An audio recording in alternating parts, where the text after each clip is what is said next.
Yo.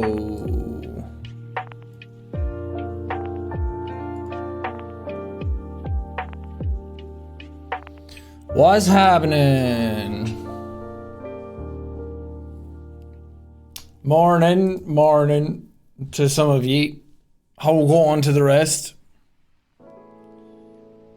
Look how people just show up immediately and say, "You're the best." That's the kind of affirmation I need in my day. Without doing a damn thing, I just need someone to be there and say, "You're the best."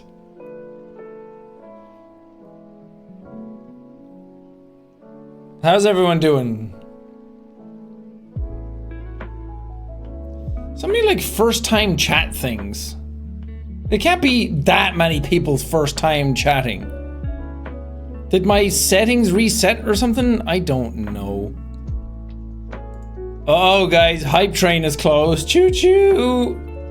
Everybody on board. Get your tickets to the hype train.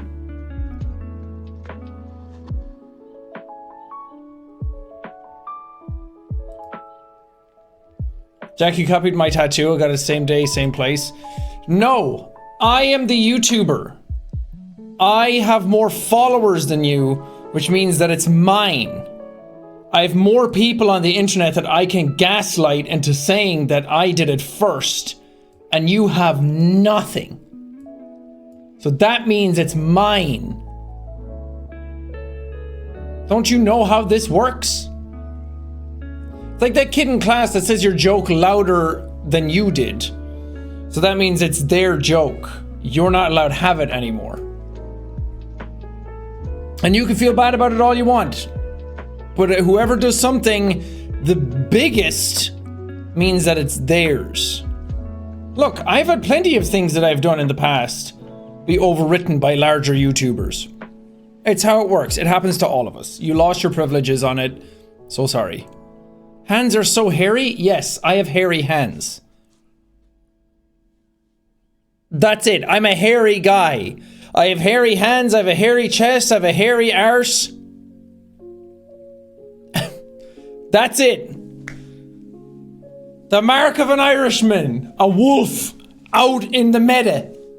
I remember growing up and I would watch movies and every guy in every movie I watched had a bald arse and I was like, why don't they have a hairy arse like I do? And my brothers. Am I a freak? And then Robin Williams showed up and I was like, thank you. For Robin. His presence is felt, his presence being gone is felt every single day. But what a hero. Ayo, proof? Hey, you know, maybe if I ever make an OnlyFans, you know? You can see me caked up on a Tuesday. So just any fellow arse hairers out there, just know you're not alone.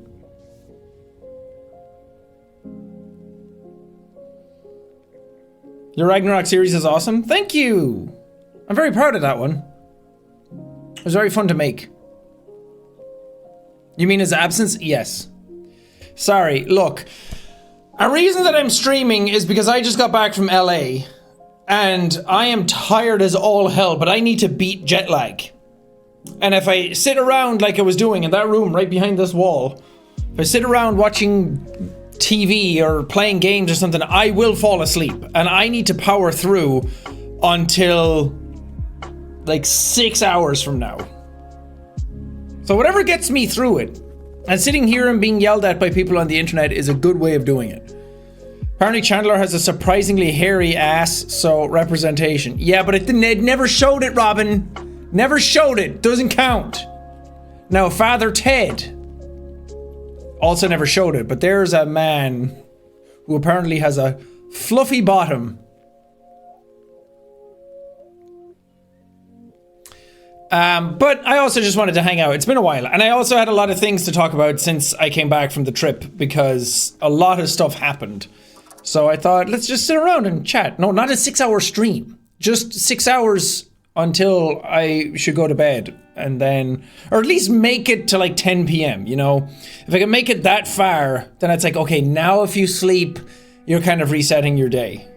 It's always fine going to America. Moment, good beans. It's always fine going to America. Going west is easy because I just sleep on the flight, make it through that day, boom. Jet lag is fixed. And then going back, because you lose the day. You fly on the 14th and you land on the 15th. It's the weirdest thing. And then you make it through all of that day, and then the next day you're more tired than normal because, I don't know, I was in LA for a week, so I got used to it. Time traveler, exactly. Except you're only going forward, so all you're doing is losing shit. I've lost probably like a week of my life just traveling. And that's concerning. You find it more difficult the other way around? You're the only person I've heard that has it hard the other way around.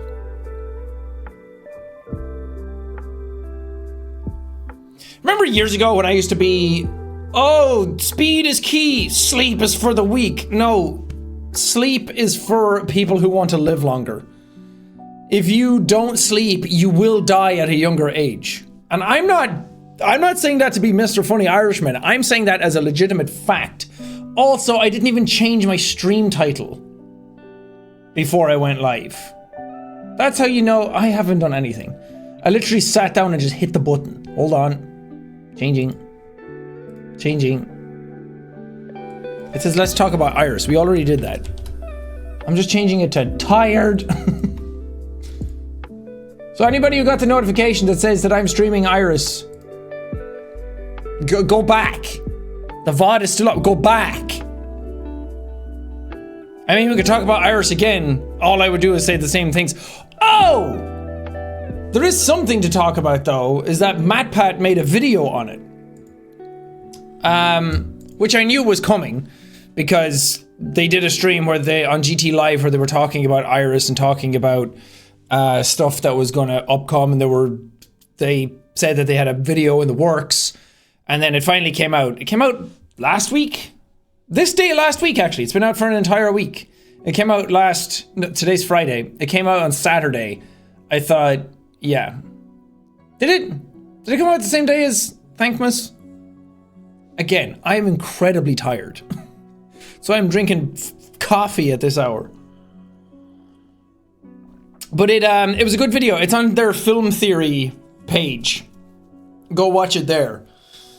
I already watched some of it. I didn't watch the entire thing because I was thinking maybe we'll watch it on a stream. Not this stream because I feel like I need to have more brain to talk about it and to go through it all. But either way, I'm gonna neither confirm nor deny anything that's in it because why would I? That would just ruin the fun. Imagine if somebody back when they were watching Lost and somebody was like, hey, this is what's happening, and then the writers were like, yep. And then all things went out the window. Or they were like, no, and then everyone's like, oh, well, that ruins that whole thing. There's 2 parts? Is there? They did the GT Live thing where they talked about going to do the theory and they reacted to Iris. Which, thank God that... Oh, his name is blanking me now. I remembered it at the time. The guy who was filling Matt and the other guy in all the time about the lore. He was the guy in the middle on the GT live stream. Come on, chat. Come on, chat. Come on, chat. I need a name. I'm just gonna say Patrick. No, his name was Tom. Close. Close. When you think about it, Tom and Patrick share a wall in like a bathroom stall. Like that wall is thin, but they share it. Good old Patrick. No, Tom was his name. I feel bad now because he really did his homework on it. Sorry, Tom. It's really, yeah, it is a nickname for Tom when you think about it, Robin. Patrick and Tom, it's like Jack and Sean and John, where you all share a bed. It's a sleepover between all of us. We're just having a slumber party. Tom was there and he explained a lot of the Iris and ego stuff to Matt, which was great because MatPat seemed to not have a clue about most of it, which is fair. I mean, he didn't write the theory, he just did the voiceover for it and got informed about it afterwards. So he was there to learn about Iris and about the egos, and he was familiar with the fact that I have done stuff before and some of the characters he was versed in, like Jacksepticeye and Chase and all that kind of stuff. But he hadn't kept up on the day-to-day logistics of everything that was going on in the egos, which I feel like is fair. I've been doing it since 2016, and a lot of it has been done very subtly in a lot of different videos. And he's busy. As a YouTuber myself, knowing how many things I have to do all the time, I can't keep up with other people's stuff. So it's up to somebody else to kind of fill him in. And I'm glad Tom was there, and Tom clearly seemed to have watched the Iris stream that I did previously here, because a lot of the stuff that I'd said in that he regurgitated for them to kind of figure out, and the influences and the references and that kind of stuff. So shout out Tom. What up? What a G. Sorry, this isn't gang signs, I promise. But that was fun. The theory was fun. Maybe I'll do a stream at some point where I sit down and we'll all watch it together and have fun.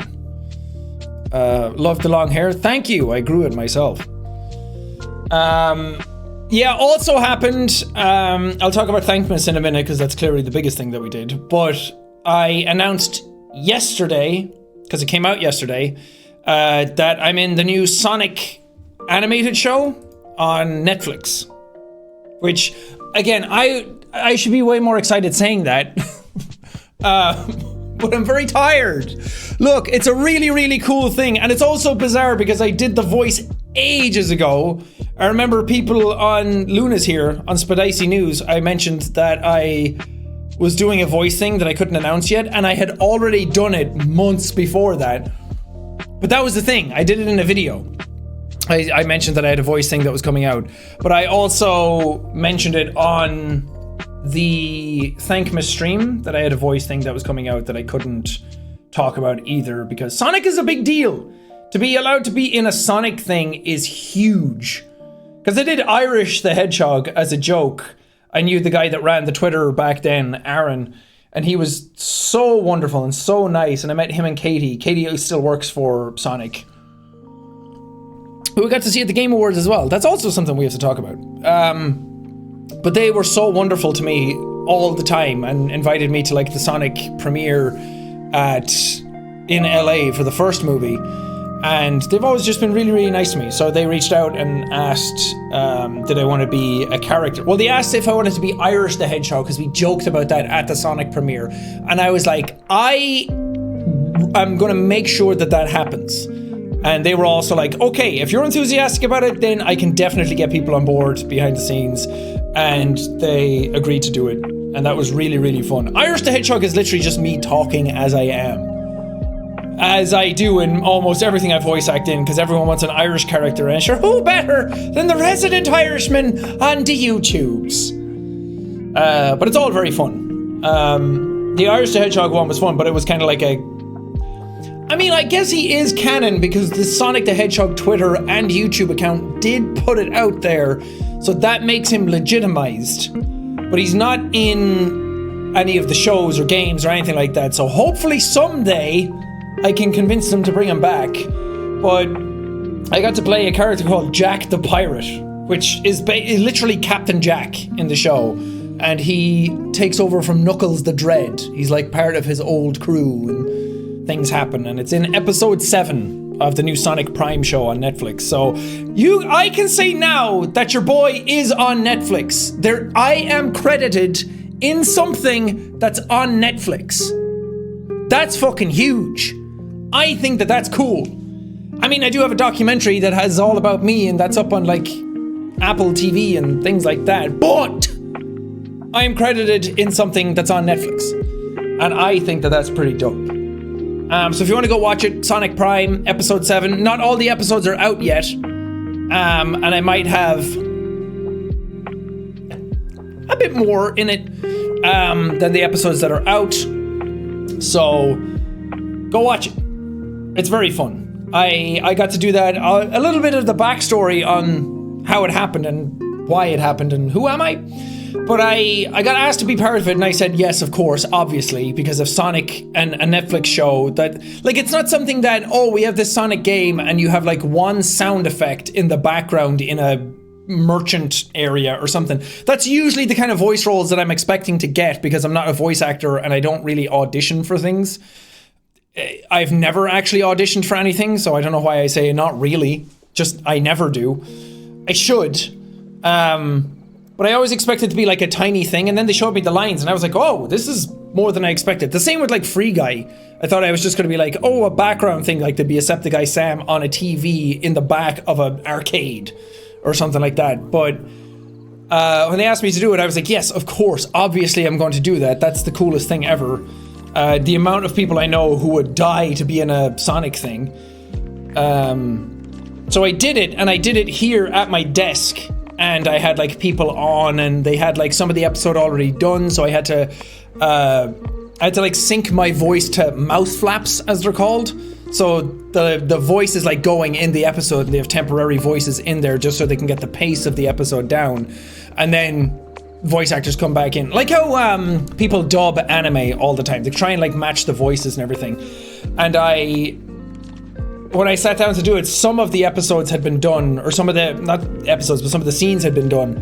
So I had to match to those, and that was like a new experience. But it didn't really work because I'm doing it over Zoom, and Zoom is laggy already. So we had to like do it the best we could, and it came out pretty well. And we did all of that. And then they turned, as we were recording it, they were like, we're picking up like reverb and echo a little bit from your setup. Like, are you hearing that? So I went back and listened to it, and I was like, no.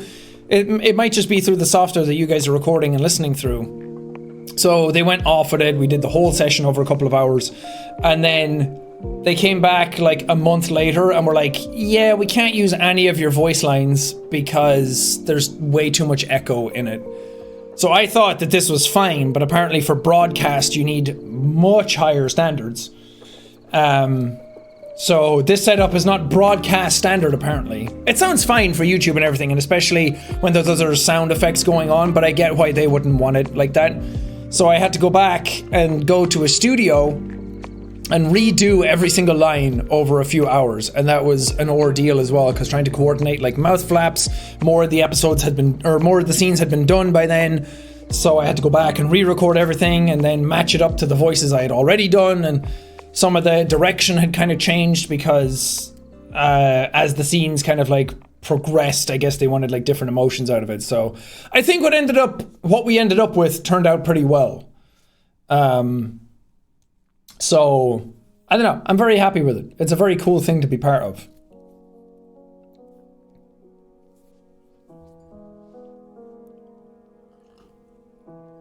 It's also nice to hear that a lot of people, until I announced it, had seen the episodes but didn't realize it was me. And I think that is a big compliment, because that means I didn't stick out like a sore thumb, especially to people who know my voice. But when I went in, I was like, okay, I need to be a pirate. So in my head, I was like, I'll be Mr. Krabs. I'll just get in there and... Like, that was my go-to pirate kind of sound. I was like, okay, I live in that zone and tweak it how they want. And then when I got in, they were like, oh, can we just have your voice? And I was like, no, not again. I don't want to just be me. And an Irish accent is not a pirate accent. We just sound similar because we say like car instead of arr. So I think a lot of people equate that to piratisms. Irish people are just pirates.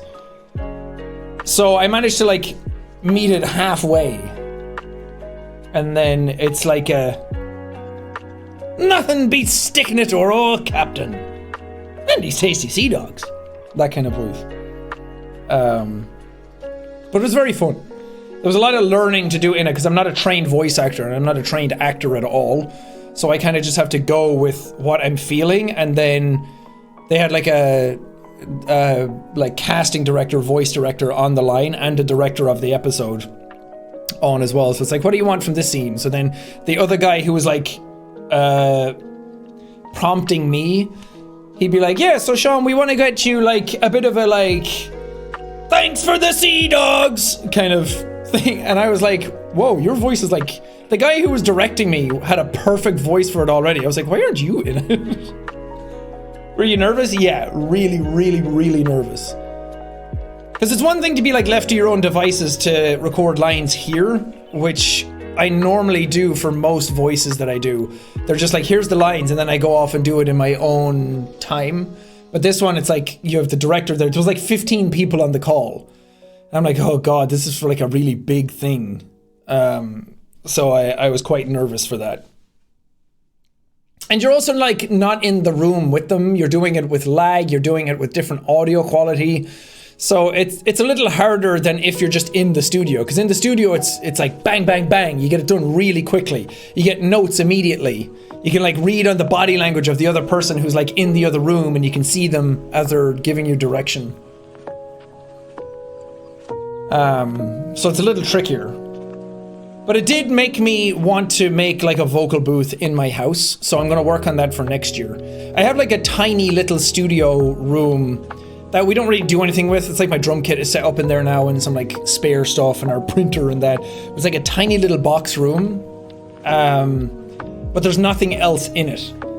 So it's kind of empty and not useful right now. So I was thinking about getting like sound padding done in there, like hiring a professional team to come in and sound pad it and then use that, because I have a spare like Mac down there as well that I edited 15 months on, and I use that for like Photoshop and stuff because I like using a Mac for that, but I hate using a laptop.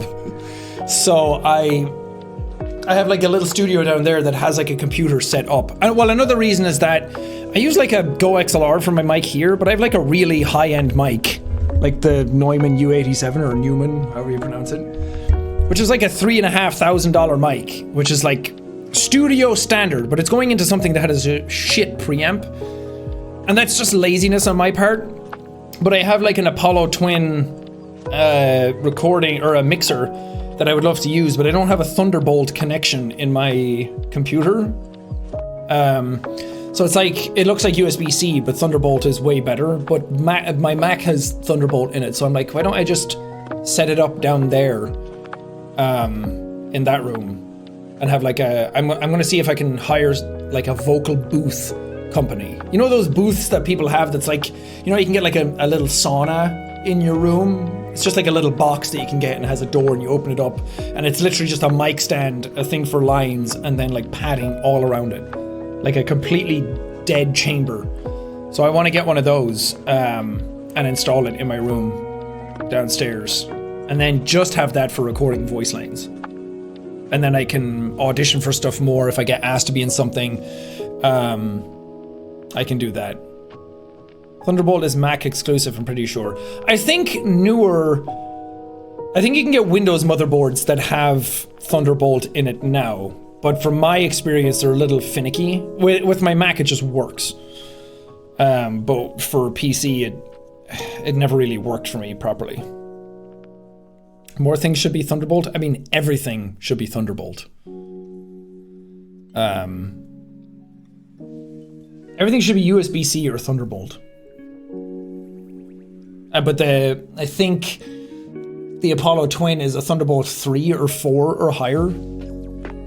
Like a 3 or higher. It's just a pain in the ass. Thunderbolt is like a connection type.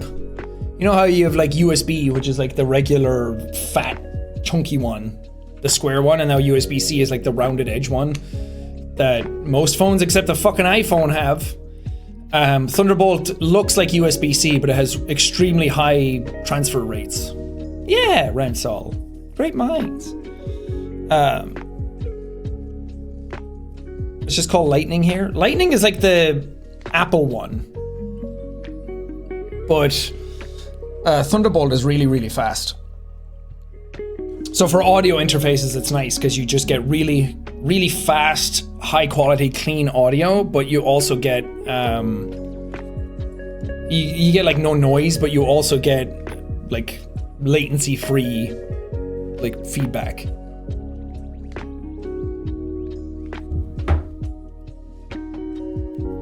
Apple is being forced to change to USB-C. Isn't that just in Europe? Which will make them change it everywhere. It's just so weird because their MacBooks have, well, they have mag connectors, but they also have USB-C connectors, and so do their iPads for charging. So I'm like, why the fuck do your phones not have that? Because you're just lazy bastards. Well, you want money, that's the thing. But yeah, that was Sonic. Very, very fun. But yeah, in regards to the LA trip, we did go to... Well, a bunch of stuff always happens around that time in LA. We always have Thankmas at the start of December. But it also always happens that Game Awards are around the same time, and Jeff always... God damn it. Jeff always gives me tickets to the Game Awards, me and Evelyn. I mean, I've known Jeff for a really long time, just through games in general. So it's always really nice that he sends us tickets every year. And he's asked me to present a few times as well. And any time that he'll ask me to present, I will. Because it's such a fun thing to be able to do. I fucking love video games so much that I just really adore being at the Game Awards. I just love the whole atmosphere around it. It's like video game Christmas. And it's always so bizarre because I see other people go to these events, like people who are in the games, people who, like other creators, other people who play games on their channels and everything. And very, very, very few of them stay for the entire event.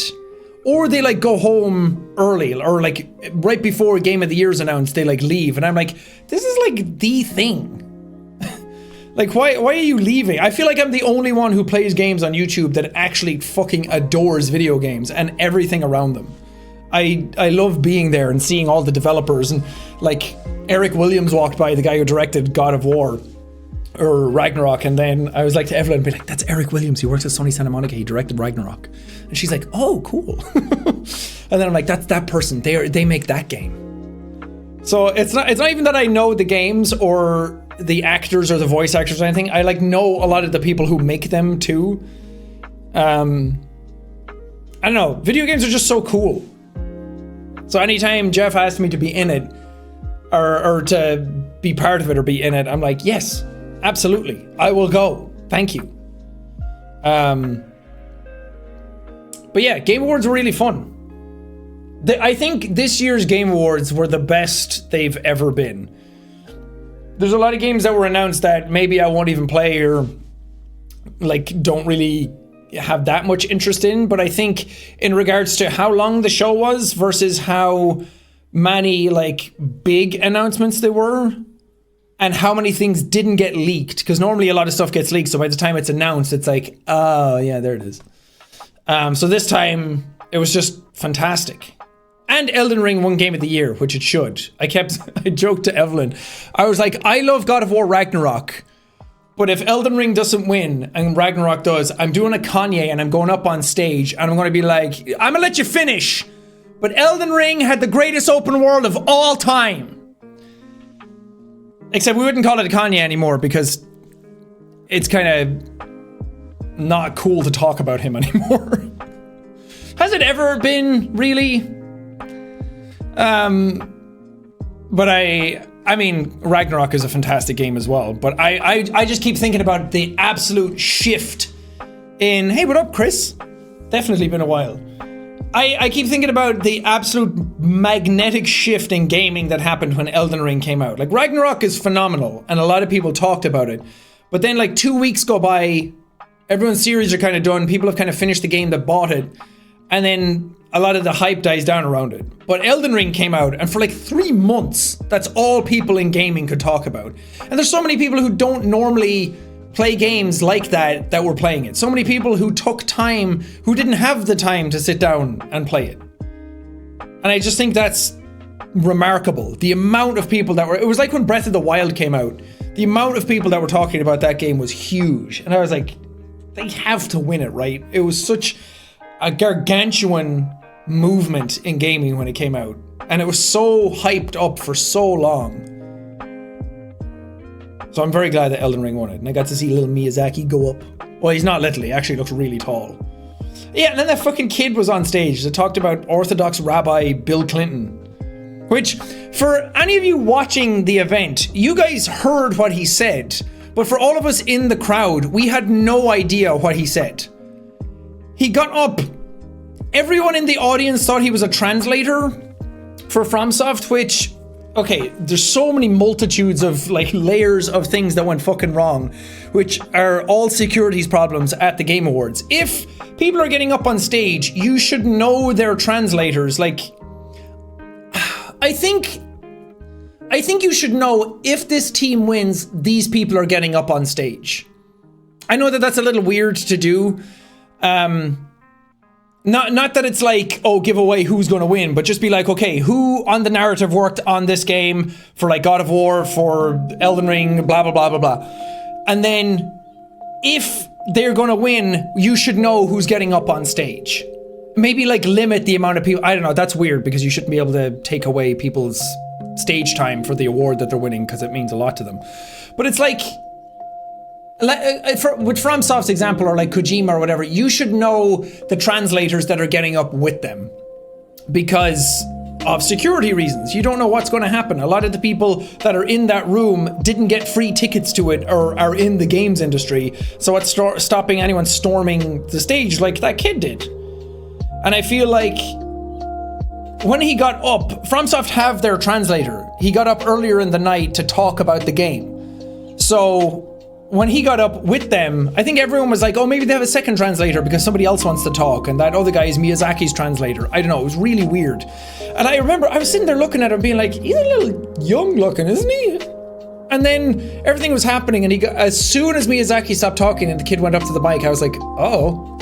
And then the music was playing, which is another whole thing that I want to talk about. But then the kid got up and started talking, but in the theater, they cut the mic, and then he like tapped it, and because that's why he taps it, because he couldn't hear himself, and then it comes back on, and then he started talking, but in the place we couldn't hear him either. I was like, what the fuck is he saying? And then they cut him off again, and I was like, oh, he wasn't supposed to be up there. And then he left. So everyone that was in like our row that were leaving, I like checked my phone afterwards because it took ages to leave the theater, and I looked at Twitter and I was like, why the fuck? I was like, Ethan tweeted about Bill Clinton. I was like, what is going on? And then I saw Ross tweeted about Bill Clinton. I was like, oh, maybe they did a stream together or a video where they made a Bill Clinton joke. I was like, I don't get it. And then I checked trending. I was like, Bill Clinton's trending? Did he die? And then I looked down further and I was like, what is going on? And then I saw the clip, and it was like on my phone listening to it, and I was like, what the fuck is that kid saying? So then people in our row were talking about it, and I had to explain to them what he actually said, and they were like, huh? So just so fucking weird. Did he die? Because normally if a celebrity or somebody is trending on Twitter, it means they've died or they're getting cancelled. And I was like, there's no way Bill Clinton did anything now that's getting him cancelled. But that was just such a weird thing. But from our perspective, we didn't know what was happening until we went to Twitter afterwards because I couldn't hear what the kid said. But yeah, people say he got arrested afterwards. That's what Jeff said. But I don't think he got arrested. I think he just got reprimanded. I don't know. Yeah, what could get Bill Clinton more cancelled than when he was in office from back then? Yeah. It's such a stupid thing to say.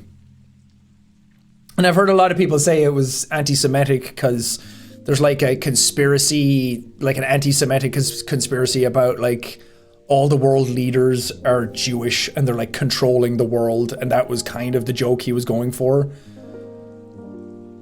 I don't know, it's so fucking bizarre and so all over the place, and he clearly is just a fucking dumbass kid who wanted a lot of attention and got a lot of attention, and then a bunch of journalists started interviewing him afterwards. I'm like, don't give him more attention, you fucking idiots. Why would you interview someone like that on your like journalism page? Clearly he just wants attention. Who cares? Move on. Anyway, that was a whole bunch of fucking nonsense. But Jeff tweeted that he got arrested, and then immediately 100k likes on that. Oh, what a wild time. But the awards themselves are really cool. Oh yeah, I was going to say, it was so weird because Chris Judge won for Kratos for best performance, which, well done, Chris Judge. Very, very good performance in Ragnarok. Clearly the role means a lot to him, and he had a lot to say. And it was so awkward because his speech was 9 minutes long, which, don't get me wrong, you win an award, you have a lot to say, you have a lot put into this character, go for it. Like, who am I to say anything else? I don't know what headspace you got into to be that character. But at the same time, it's like a 50-50, right? It's like the awards are not about you, they're not about your win, and a lot of other people are gonna win that night. And Jeff already said that the show has to be cut short because they're giving away a Steam Deck for every minute the show went on. So a longer show is not really something they could do. So that's why they started playing the music. And then Chris Judge didn't like succeed to the music, which is also kind of badass, but it almost feels like it spurned him on. It would almost, when everyone was there, everyone was in the crowd kind of like, what is happening? Why is he still talking? Can we get to the point? And then it almost felt like Chris heard the music and was like, they're playing music for me. My speech is epic. Let me keep saying it. And it just made his speech sound more epic. But I think your playoff music should be really shitty music. It should be like techno. It shouldn't match the speech. It should completely contrast with it so they want to stop talking. Oh, it was so bizarre. I've never seen a speech that long before. But again, clearly it means a lot to him, and who am I to say what a speech should be? But I just feel sorry for everyone that won an award after that, because their speeches had to be shorter, and then so many other people got played off when they weren't talking that long because his speech took so much time out of the runtime of the show.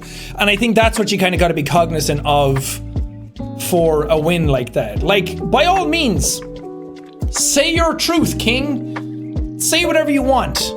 But like a speech time on stage, like get up, say your thing, do your thanks, and like make a YouTube video afterwards. Put it on Twitter, make a video there. Like say everything you really wanted to say in a lot of places. It doesn't all have to come out to you on stage.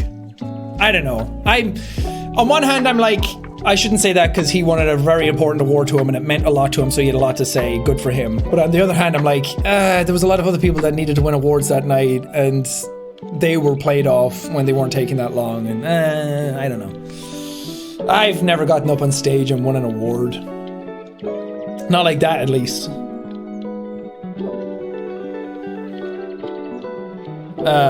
I figured that's why his speech became a bit of a running gag on the show. Yeah, I mean, they kind of had fun with it. And everyone who's like, they were kind of being mean to Chris Judge afterwards. I don't think they were. It was all in good fun. No one was like, God, Chris, your fucking speech, what the fuck is wrong with you?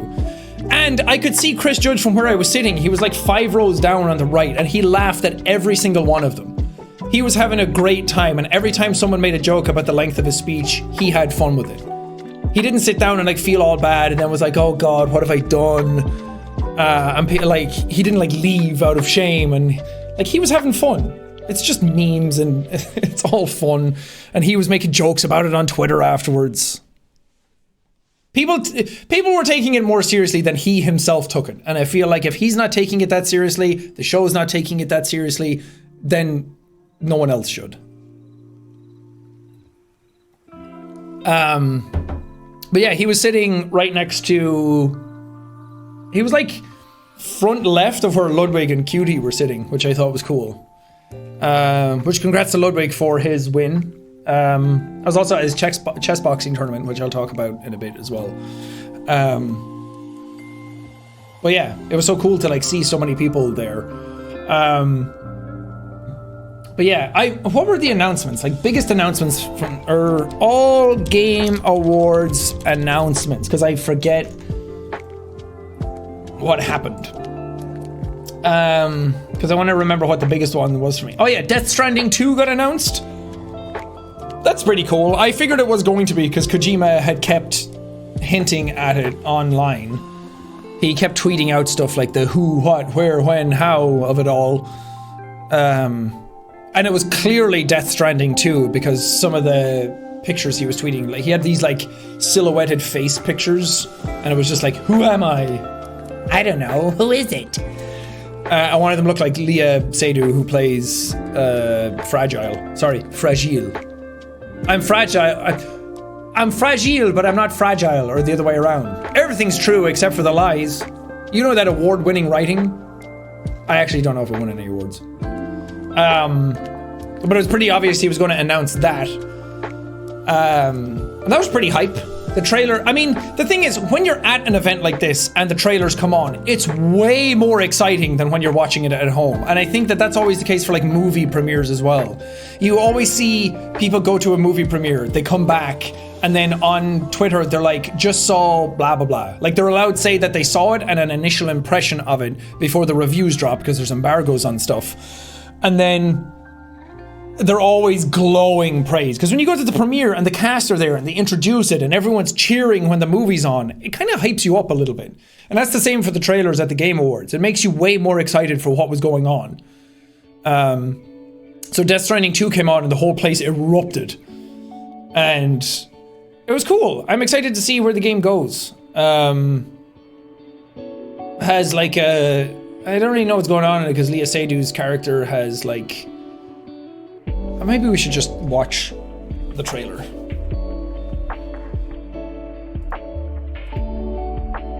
Shut up, lo-fi girl. No one cares about you right now. We're gonna look at Koji. Where's my face? There I am. How else would you look at this without my beautiful reaction to it? 4 minutes? Doesn't feel like 4 minutes. Bum. But what does it mean? God, it could mean any number of things. The whales are coming. The dolphins are going to rise up and kill us all. Maybe the whole game is about dolphins evolving, like that one episode of South Park. No, Simpsons. Simpsons. I can't remember. Round hole? Okay, this is fucked up. It's like babies are trying to learn shit. Square hole, square object that's already hard enough for our prepubescent monkey brains. How's a baby gonna fucking know to put a crab in a crab hole? That is fucked up, Kojima. What's wrong with you?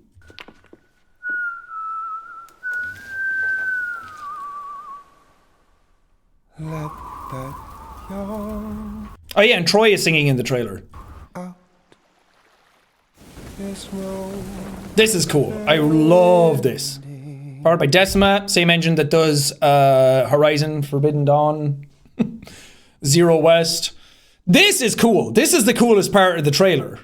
And when I saw this, I had really high hopes that we were going to like an alternate dimension or a different planet or something like that.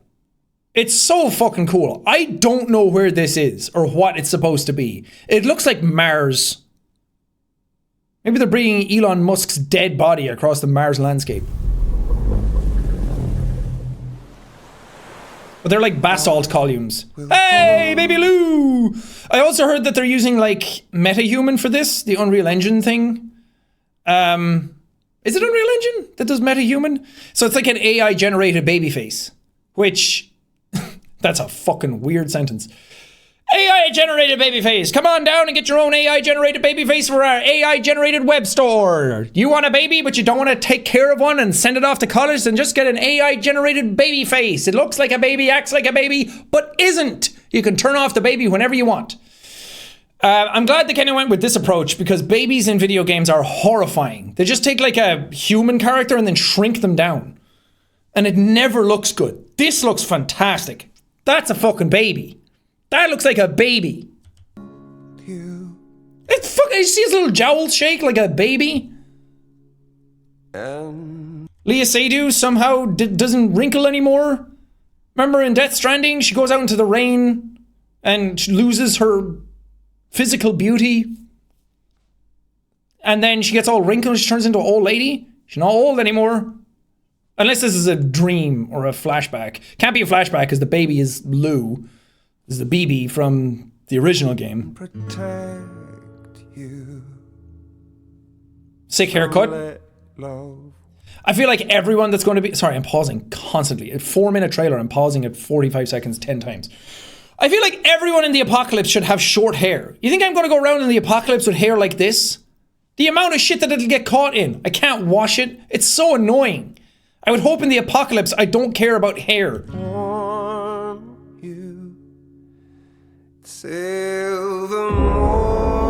Something's happening. Also, there's a lot of talk about the lines in this one. Notice how not a single line intersects. It's all parallel, which I'm thinking means parallel universe or dimension shit. Because other examples of this show up. I'm gonna get big brain on it.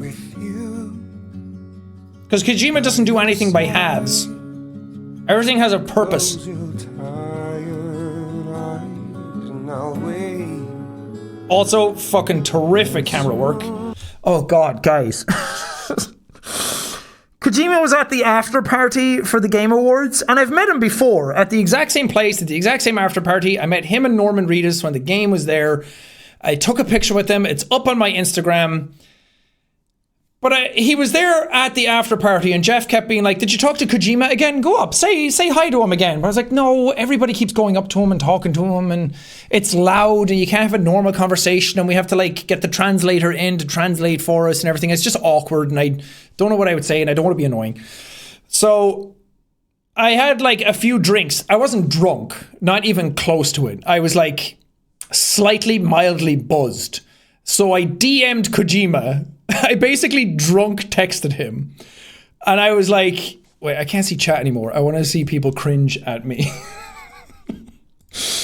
I basically drunk texted him. It wasn't anything bad. I just said like, what exactly did I say? This is why people shouldn't follow me on social media. You're opening yourself up to a world of hurt.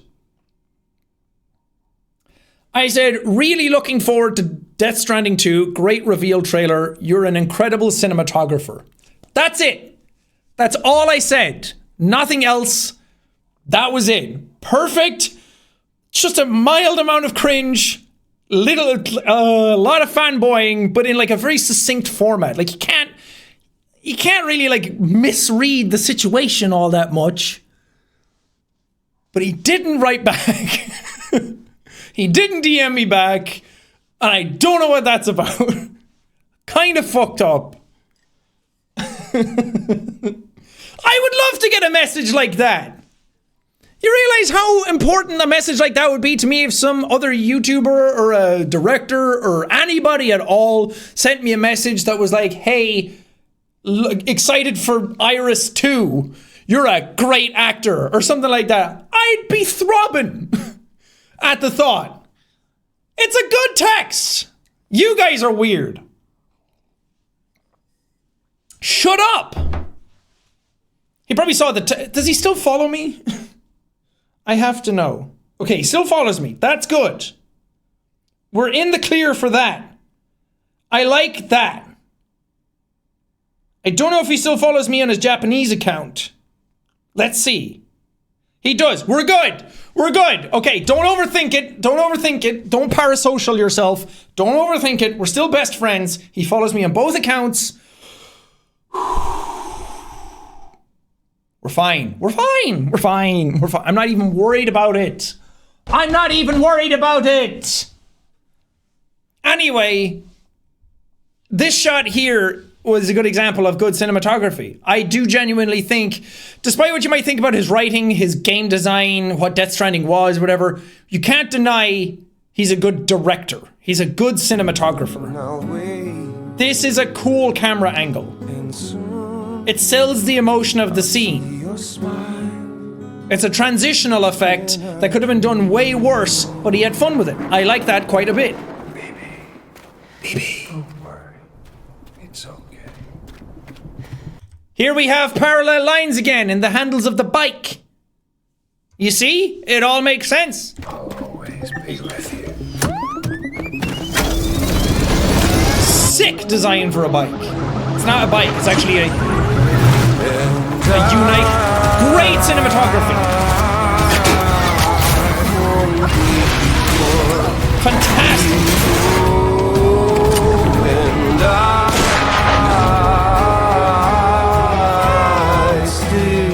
Lighting. Perfect. Not quite sure about the whole dead baby thing. Kinda fucked up. Maybe that's what I should have texted him. Hey, Kojima, cool trailer, but what the fuck is up with the baby? Why baby dead? Also, why crab hole? Kinda fucked up. Why did you do that? Why did Fragile eat the baby? Why baby inside throat, if not eat? Lots of questions. I don't know what these things are. They're like cryptobiotes, but they're different looking this thing. These lines intersect, actually, now that I think about it. Dead Space 2. Baby, don't worry. It's okay. But see that? More lines. That drawbridge symbol, 2 lines, not connecting. And that's the exact handlebars on the bike. Have to suffer such loss. Normie fetus! No, I meant it when I said I understand how you feel. But if Like you a hold grizzled on grey to old the man. sadness, it'll weigh you down like an anchor. Also, this thing is straight up Metal Gear Rex. There's people falling off.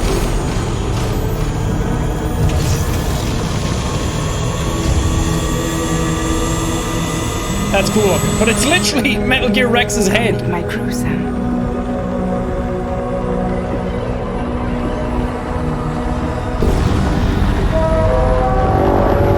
Like, how are they allowed to get away with that? I know he created Metal Gear Solid, but it's owned by Konami. It's time for you to hit the road. Who's gonna stop him? Start a new journey. Fair. It wasn't the UCA that made the final decision. It was APAC, a private corporation. So let love walk This is so weird. till the morning. Good to know that in the future of Death Stranding, they have like a fretless, stringless electric guitar. I'm also assuming that all of these symbols and everything on them mean a lot. Why did Troy Baker's character turn into David Bowie, though? What does his necklace mean? Why are his insides on the outsides? I don't know. I also forget what happens to him at the end. We killed him, right? But now he's back? I don't know.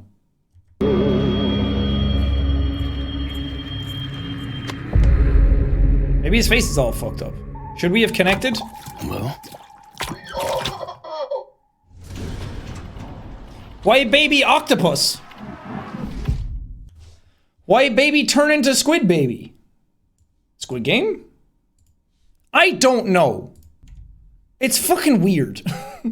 But then again, so was the last one. And then by the end of the game, it was like, huh. I mean, that makes sense. But weird. Why baby at all? I don't know. Anyway, Death Stranding 2, pretty hype. Despite what a lot of people thought about the first game, I still kind of enjoyed it. It was a fun game to play, and I feel like I was one of the few people who actually played the game on YouTube. A lot of people seem to have given up or got bored, but I was into it the whole way. In hindsight, it's one of those games where I'm like, I had fun, but I don't think I'd play it again. I want to see some of the environments, but I don't want to like get from A to B as much as I did. I don't know. We'll see. Maybe it's a crossover with Splatoon. Anyway, moving on. We also had...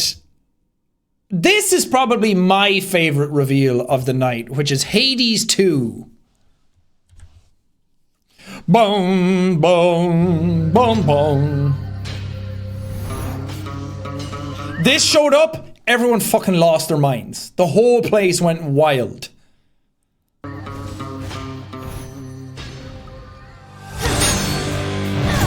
And it was immediately obvious as well that it was Hades 2 for not only art style but the music as well. And I turned to Evelyn and I was like, you don't understand what this means. They've never done a sequel before. I was literally that meme of the guy in the girl's ear being like, no, they've never done a sequel before. This is big news. That means that Hades 1 was so well received and they enjoyed making it so much that they're making a sequel. They're not even making a sequel, but they're making a hotter, sexier sequel. What was that meme that came out of it? People were like, the bisexuals had their time. Now it's the bisexuals' time. Everyone's feasting. Hell yeah.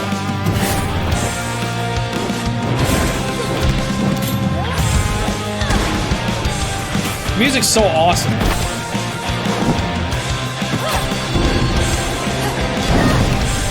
Oh. Don't get Full Metal Alchemisted. Why she got glowy arm?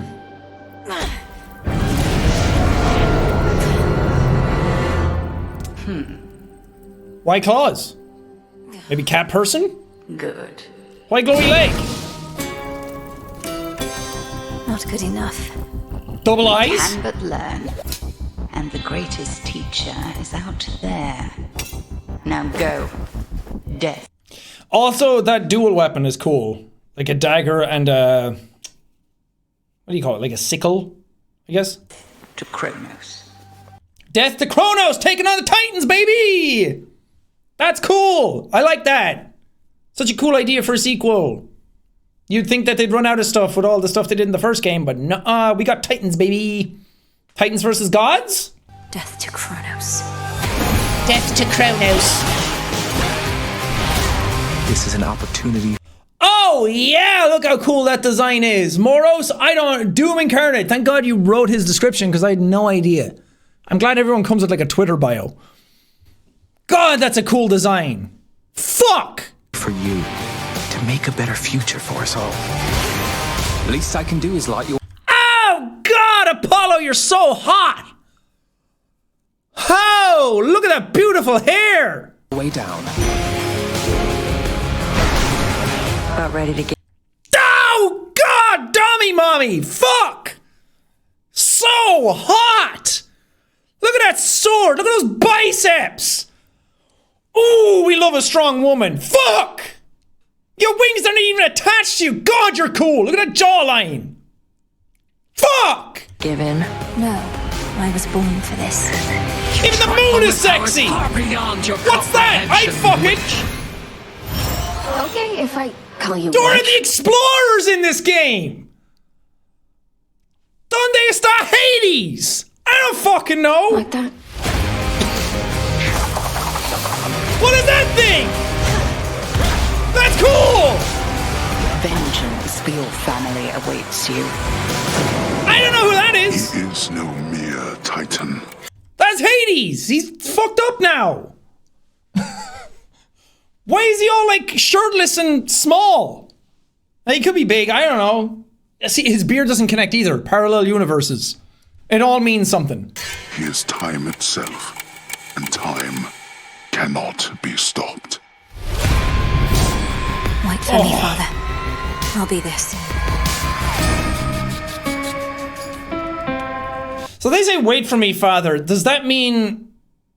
I mean, it could be a red herring. It on, like, surface level, it's like, oh, you're Hades' kid again.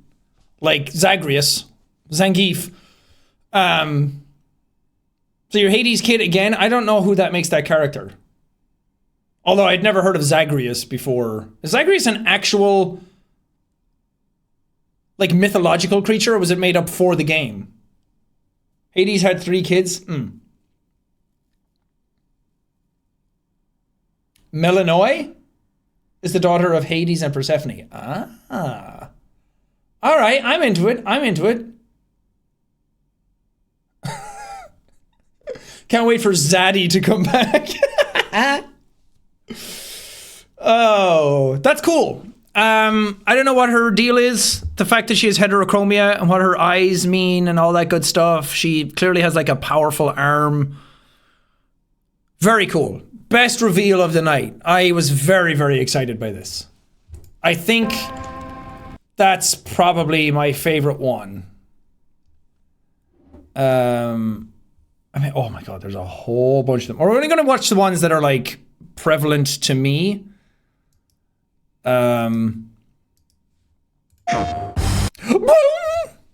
PlayStation.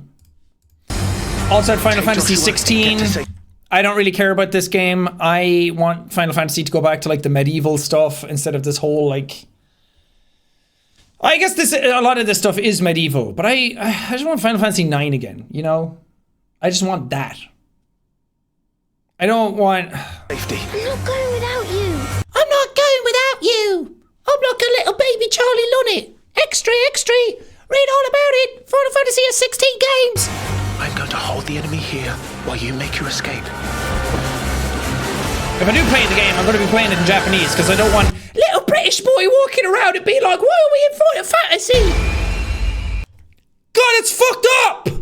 Why are kids getting traumatized in video games? Your Highness! Run! Run! I kind of like that delivery, honestly. Please don't kill me. God. Joshua! That Joshua was a good scream. That was good. Woo! Let's go! Video games! Look at all that! And all of that happens because you pressed one button. It came up and it said, do you want to press triangle for the super power move? Like fucking Kingdom Hearts 3? God, what a dull game to play.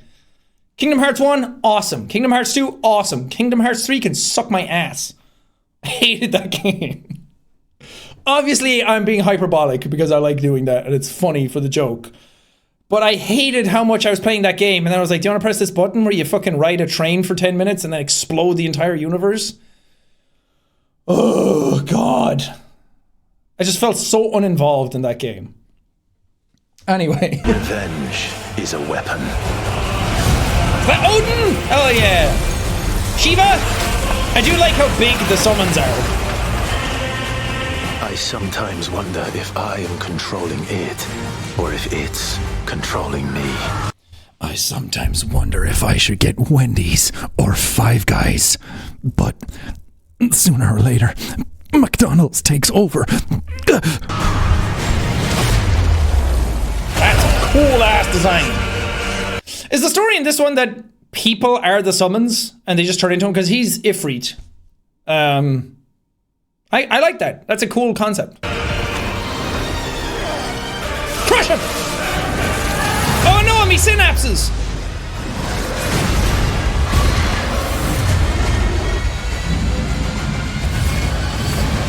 Hell yeah. Cool design. Bahamut? Leviathan? Who knows?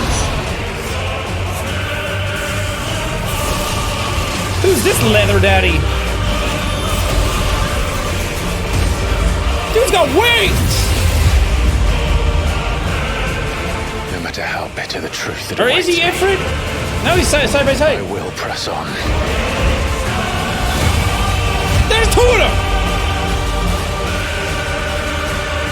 Good boy. Yeah, that's it. Game of the year. Fucking pack it in, lads. No one cares about what else is coming out. You can pet the dog. What do we do? The usual. What we do? The usual. Head down the pub, have a few pints, and wait for this to all blow over. Oh my god, what a fucking mess. 13 years I've waited for this chance. We're too fucking bad at made a fire now, boy. I won't be dying today. The anima? Come to me, Ifrit! That's cool. Get fucking owned. See, all of this looks cool in cutscene video format, but cool logo too. But they also did that for Final Fantasy 15, and a lot of the summon shit that happened in that was so on rails that I just couldn't enjoy it. I also hated those characters in 15. I know, boys' big adventure out in the woods, and they're all having a great time. It's just a big, long camping trip. I don't know, I'm too old for video games. Come to me, Ifrit! Oh god, it's like playing Xenoblade Chronicles. Or... is that what it's called? Yeah. Where the English voices are all like, we've got to beat the machines! And I'm like, I'm sorry, I'm out. I can't take you seriously. I'm turning on the Japanese voices immediately. I just can't. I hear enough of it around. I go to town and it's all British. I don't need it in my video games, all right? British people have enough. They have enough of the world already. They don't need more. Final Fantasy 15 had plot. There's also that. Final Fantasy 15 just felt like one giant tech demo.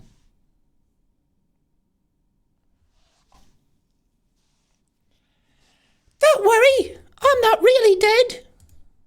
I'm gonna come back alive, and I'm gonna be Bahamut. Or I could be Odin, you don't know. Anyway, this is Armored Core, best game. It's so funny. Jeff announced this by saying like, oh, a big studio, multiple game of the years. They've announced here before, so excited that they chose this. And then Bandai Namco showed up and I was like, Bandai Namco could be FromSoft. And then like some stuff was playing and everyone was like, what the fuck is this?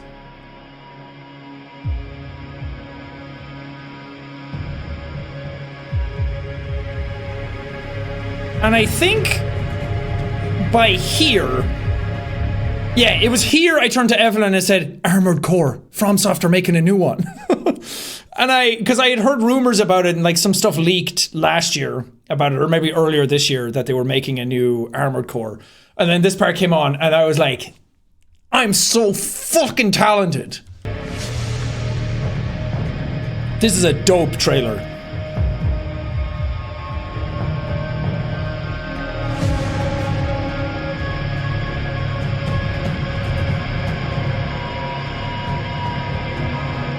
Look at that! What even is that? Fire explosion? Space? Earth? Who knows?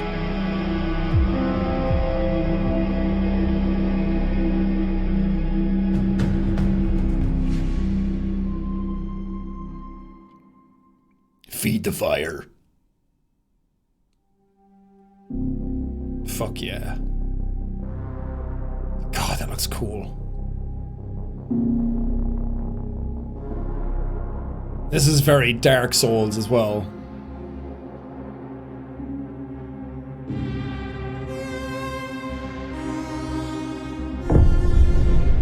And then when that showed up, you would not believe how fucking loud the room got.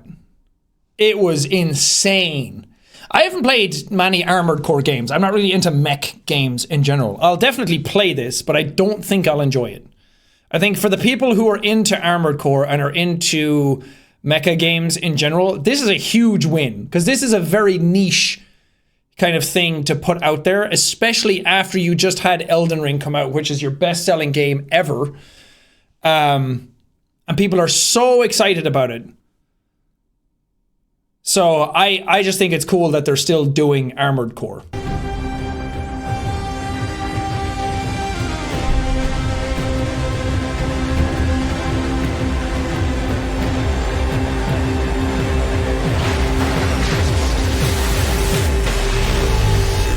Don't know what any of this means. I love that. This here kind of looks like a cartoony art style, but also real. It's like a cool sort of mix. It's very stylized. So cool.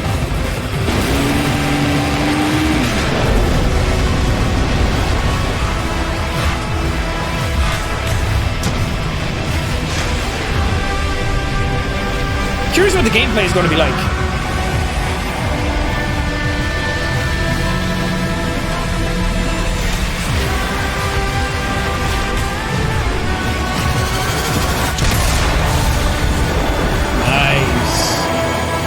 Also glad they kept with the 6, Because a lot of times when it comes to newer games or really old franchises that are coming back, there's like a really big thing about just like God of War. Now it's called God of War 2018, Doom 2016.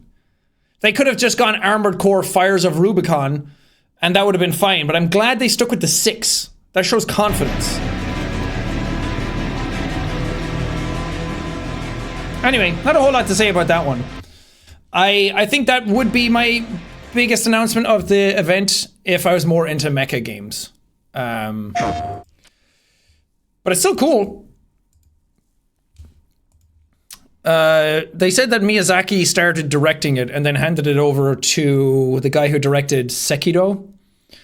So I have faith that it'll be a cool game. Thanks for the subs!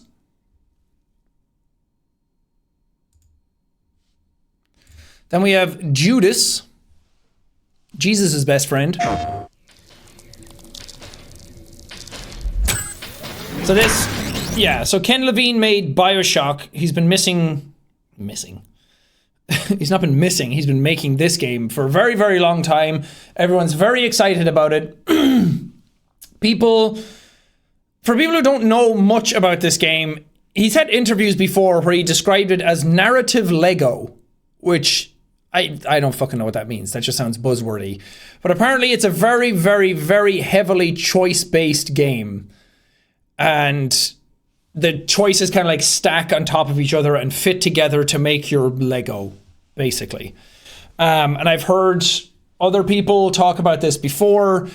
People who have talked to Ken Levine and described the game and played a little bit of it and said that it was very cool, and Jeff Keighley himself played some of the game and said it was cool. So I don't know what to expect from this, but the trailer itself is pretty cool. Ship is dying.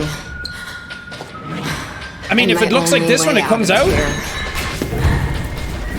is with one of them.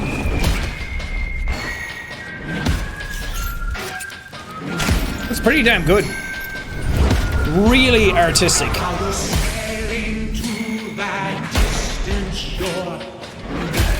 This is very BioShock Infinite.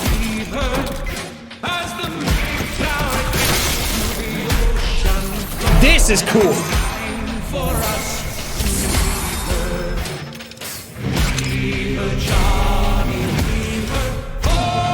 The music fits really well with the trailer. No, Doghead! No, that's not the Doghead.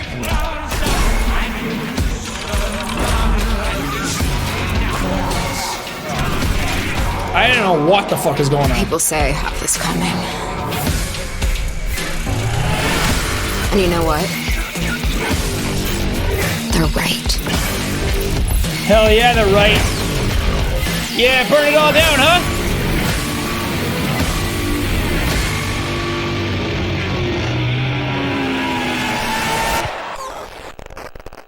Judas.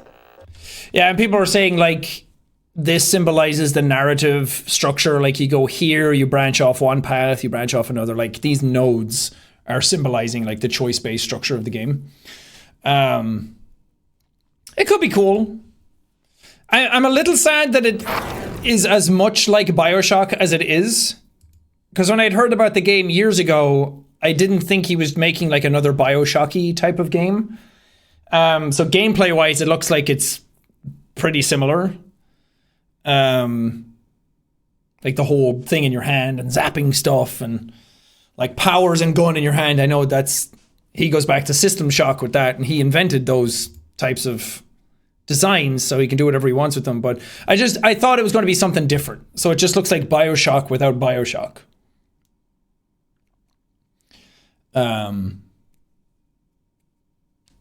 We'll see what happens. We also have Crash Team Rumble, like Crash Bash. Don't really care about that. Street Fighter 6. I'm not a fighting game person. Oh, the Diablo 4 trailer was cool. The Diablo 4 trailer was probably the best trailer at the event. Because Evelyn and I have been playing Diablo 2. There's like the remaster, remake version of that game. And I've played Diablo 3 before. So we've been going through 2. We're going to do 3 because Evelyn's never played them. And then we're going to play Diablo 4 when that comes out. just in our spare time. But this trailer was so goddamn cool.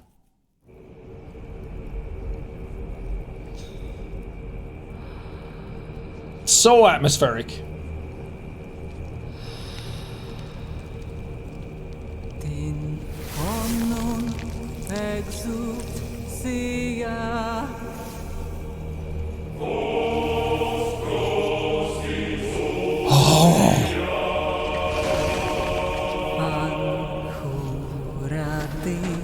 And again, when you're in a theater where the bass is like shaking the entire place and then that choir kicks in, oh my god, you could feel it in your seat.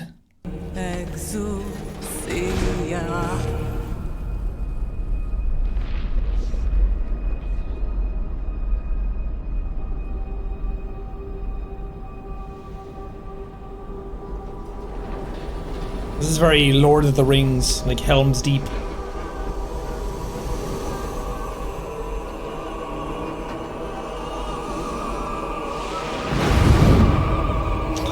Oh my god.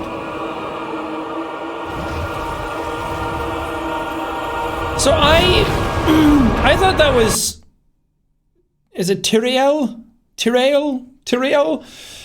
But people reminded me in Diablo 3 he gets turned back into a person, or he becomes mortal. So then they were saying that's Inarius. I'm not too well versed on the Diablo lore, but I know like Angel dude when I see him. It's Inarius, Lilith's husband. Oh, that makes more sense because Lilith shows up. And then Halsey showed up as Lilith in the Game Awards and she sang a song. It's very cool. I don't know if that means she has a song for the game or she's voicing Lilith.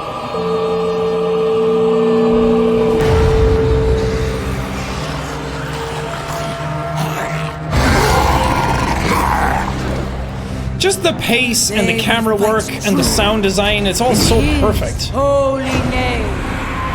Jacksepticeye! Imagine if they just dropped that in the middle of the trailer.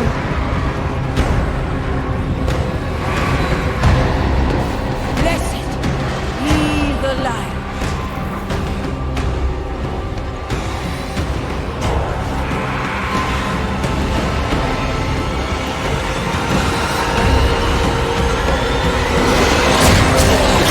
So cool. The extra long spears. Spartans would be proud. Oh, and then they're looking at him up in the sky.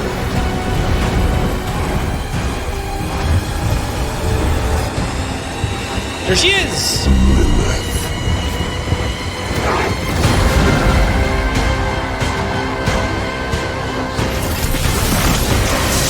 I love this like shake of the ground before he lands. So much power in everything. He's not even scared of everything that's around him. I have returned to hell for you. I have returned to hell. Again, when the bass is like shaking your asshole in a theater and then his voice comes out, everyone was like, yeah! So fucking dope. The only bad thing is that it's made by Blizzard. Like, it's such a blemish on such a cool thing. Blizzard fucking suck. And I wish they didn't. I wish no developer studio sucked.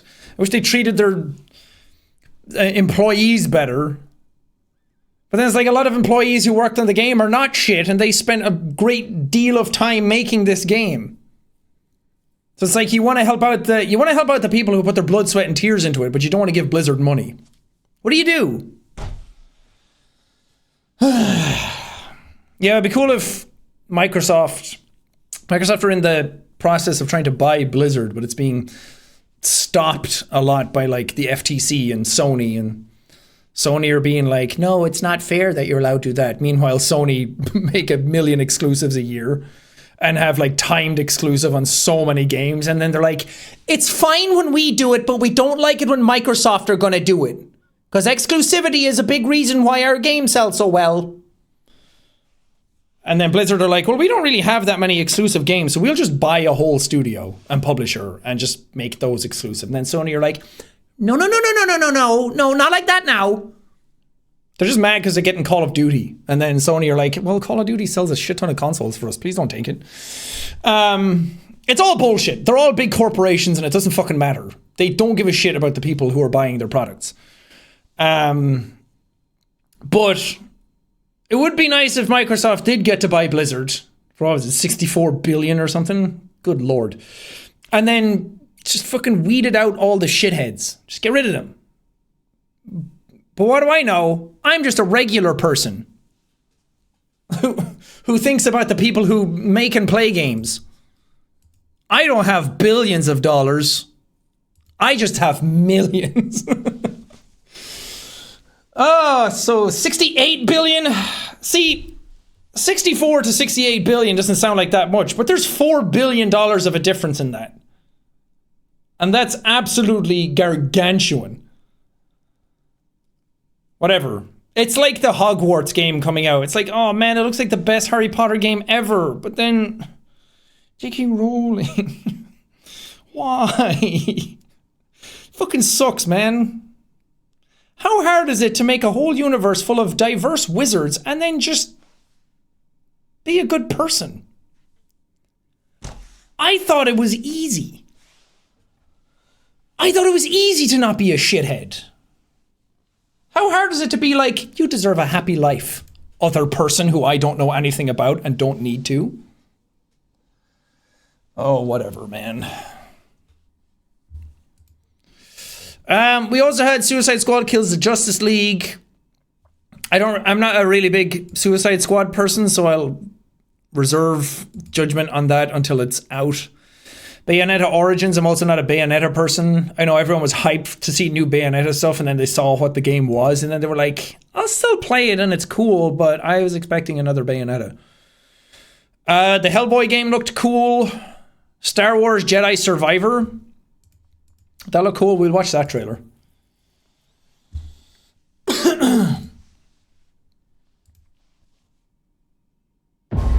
The order is gone.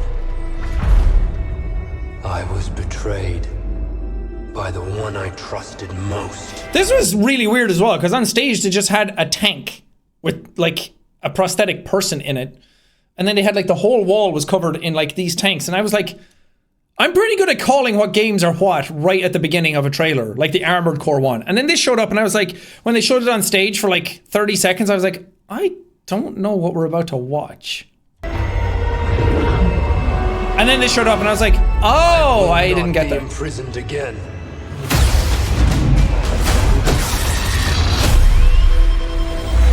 It looks cool. I'm going to say that I wasn't a fan of the first one. Was it Fallen Order?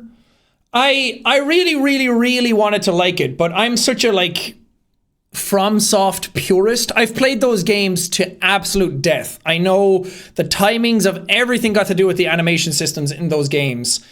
And then when you're playing something that's kind of imitating a style like that, it's hard to not be annoyed by it, because it's like I have all this muscle memory for a FromSoft game, and then I play stuff that's kind of like a discount version of it or trying to do the same thing. And Fallen Order was a lot like a FromSoft game by design, but it didn't have any of the like really fluid, like super perfect animation systems and iframes and that kind of stuff. So when I'm dodging something, it's like I feel like I should be dodging this, but I'm not. And all this muscle memory that I have built up in my body is not working. And it just takes so much to unlearn that I wasn't having fun with it. Yeah, it felt a little clunky. Hey, what up, Tubbo? Yeah, this is the Star Wars game. Can't you tell? I know it says it, but look, that's Darth Vader right there. We're just really close to him. So I'll give this one a shot. Maybe they've learned from it. Maybe they've changed some of the mechanics, but I just wish it wasn't so soulsy. I wish it did its own thing, and it was just like it was closer to like a Devil May Cry than it was a Dark Souls. But the visuals are great. I hear you've been busy. And Evelyn played the first one, and she said she really liked it, so maybe I should give it another shot. Because that's fun. Look at that. Fucking riding a dinosaur. A Jedi. Remind our friend here why his kind are supposed to be dead. Also remind the audience. 2 lightsabers, bitch! You thought it was 1, but was 2! After all we've done, the Empire's only grown stronger. Nice. It's... Can I also point out how annoying it is that we always get lightsaber shit, but the lightsabers don't act like lightsabers? Like, he cuts off his legs in the final part of it, but it's like, why aren't you cutting off his legs all the time? And it's like, oh no, we have lightsaber armor.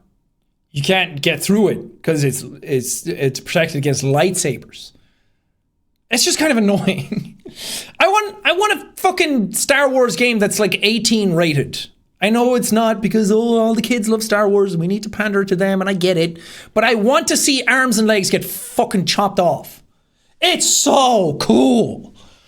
It'd put me up against 1,000,000 droids and let me just throw a lightsaber through like 100 of them and watch them all collapse. It's awesome.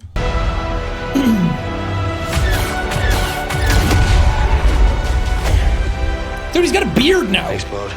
Thanks, babe. Part of the job, Custis. The Jedi is a threat. He's got a beard now. He's so hot. Go back. Ah, he's so hot. And he came out on stage too, and he was so excited, and he seems like a cool guy in real life. Look how handsome he is. Yeah, that! I want more of that! He's stopping time! As long as we fight. That's cool! But you see that?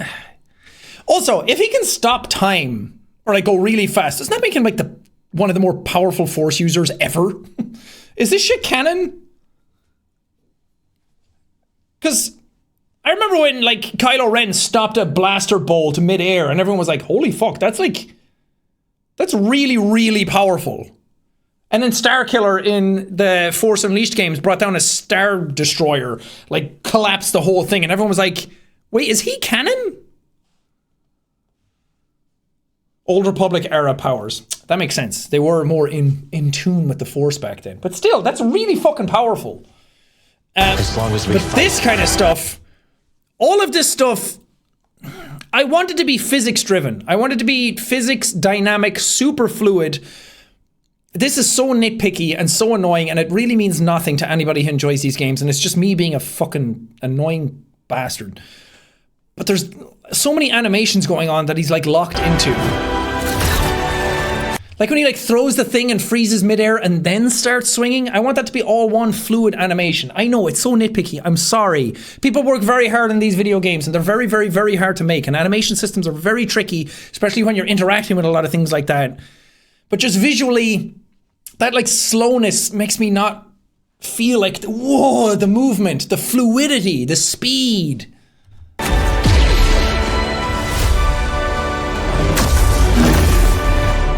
That's Kylo Ren's lightsaber.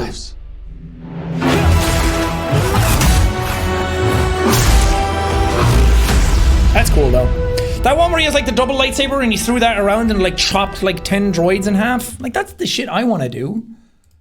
I know you need to make it different so that when you're like fighting a ton of things, you need to like make the enemies harder. You can't just go up against a bunch of silly droids all the time.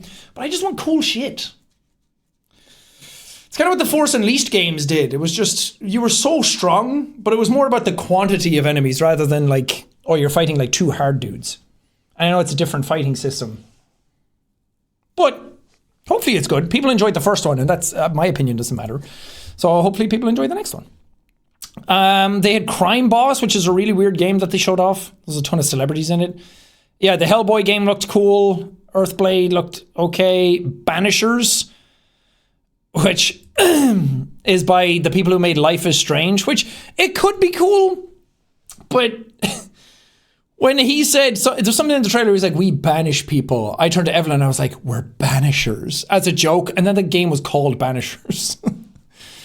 Remnant 2 looked cool.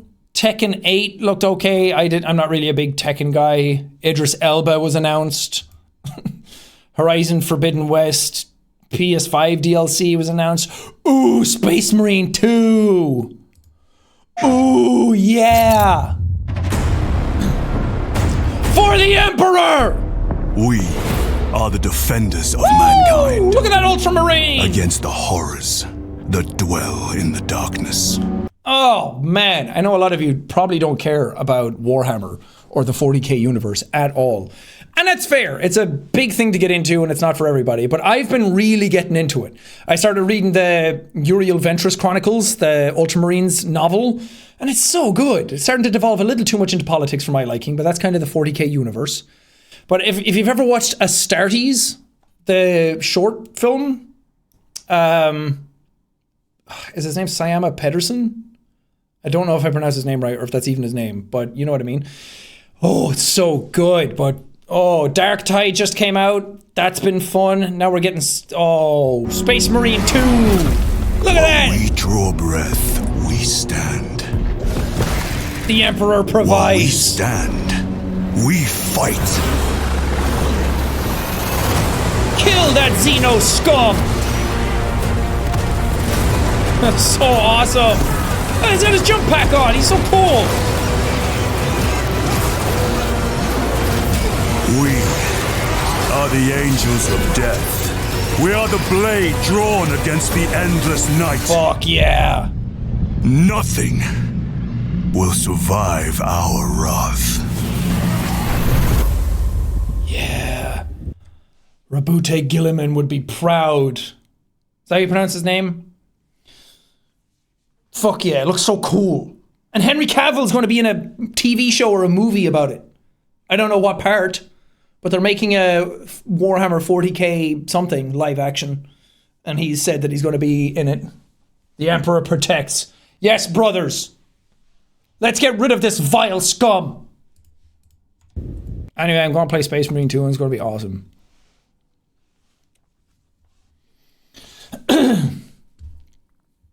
Sounds like Trevor from Castlevania. He actually does. Jack and Mark having an intense discussion about Warhammer. Oh, we have. Well, maybe not an intense discussion, but Mark's big into it as well. But we talked about the Astartes short. Maybe we'll watch that. I think have I watched the Astartes short on a stream before with everybody? I can't remember. What about Death Stranding 2 though? You're about 30 minutes late. But we did talk about it. They had Vampire Survivors mobile and DLC. That's cool. Vampire Survivors is an incredible game. You should all go play it. Dune Awakening. It's so... They were showing Dune. I was so into it. And then it said MMO. And I was like, oh, man. They did that with the last one as well. Where it was like, oh, Dune? Oh, Spice Wars? Cool. And that was like a strategy game. And I'm like, oh, man. Blue Protocol looked cool. Kind of like a Genshin-y MMO type game. That looked awesome. Returnal, PC port. Returnal is awesome. I'm excited to play that on PC. Last of Us Part 1 is coming to PC. Cool, I guess.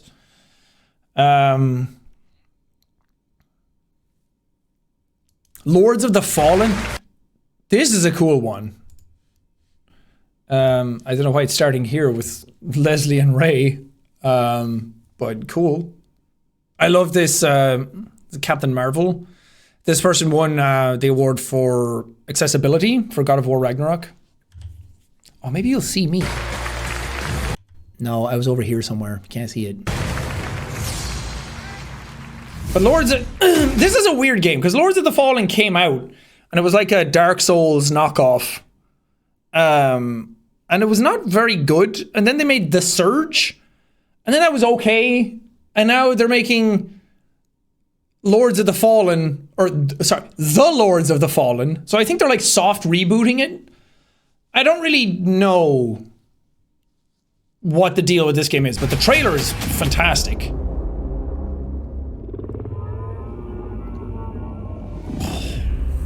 Holy Aureus, giver of life and light. In your divine radiance, we trust.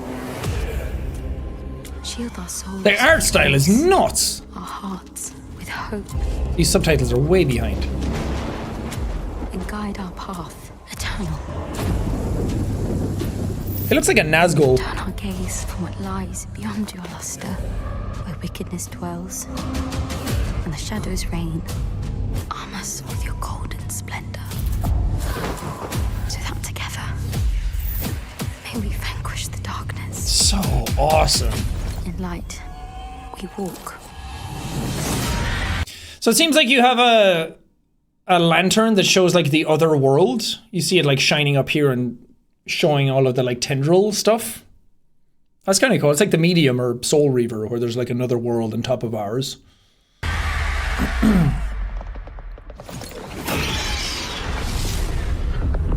Oh my god. Seems like it's still keeping the same combat style.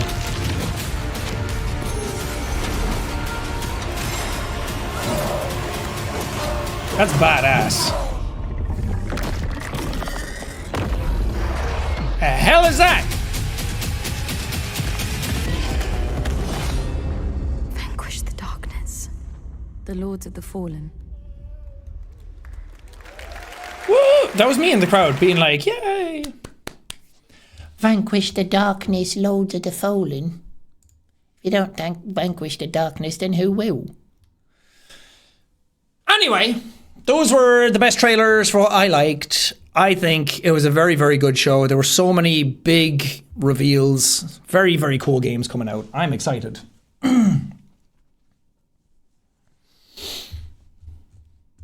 And then a bunch of winners. Game of the Year, Elden Ring. Best Game Direction, Elden Ring. Both absolutely deserved. Best Narrative. I can see why God of War Ragnarok. I think Elden Ring's narrative is better as a whole, but God of War Ragnarok's is more palatable. So I can see why that one won. Best Art Direction, Elden Ring, absolutely. Score and music. Yeah, Ragnarok, I think, has very, very good music. Best audio design, Ragnarok. Best performance, Chris Judge. Games for Impact. There's a lot of very good winners. There's a lot of very good things. I am absolutely annoyed that Best Debut Indie didn't go to Vampire Survivors. As much as I love Stray, I think Stray is great. Stray won Best Indie Game, didn't it? I can't see it. And I think that's great. And I'm glad they got 2 awards. But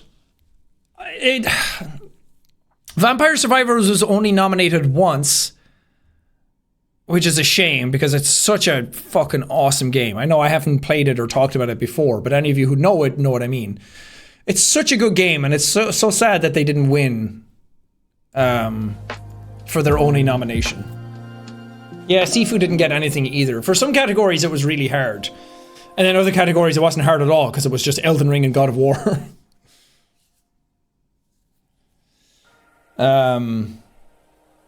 Cult of the Lamb deserved more, I think. I disagree. I think Cult of the Lamb is fun, and I played that entire game. But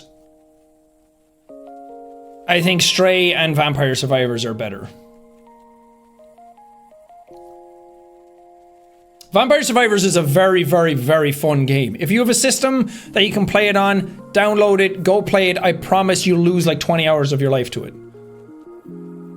Yeah, Cult of the Lamb is too basic. It has really good ideas, but it needed more of it. It's like, its base building mechanics are fun, but they're not deep enough, and then its roguelike elements are fun, but not deep enough. It needs more build variety, and it needs more reason to build your base.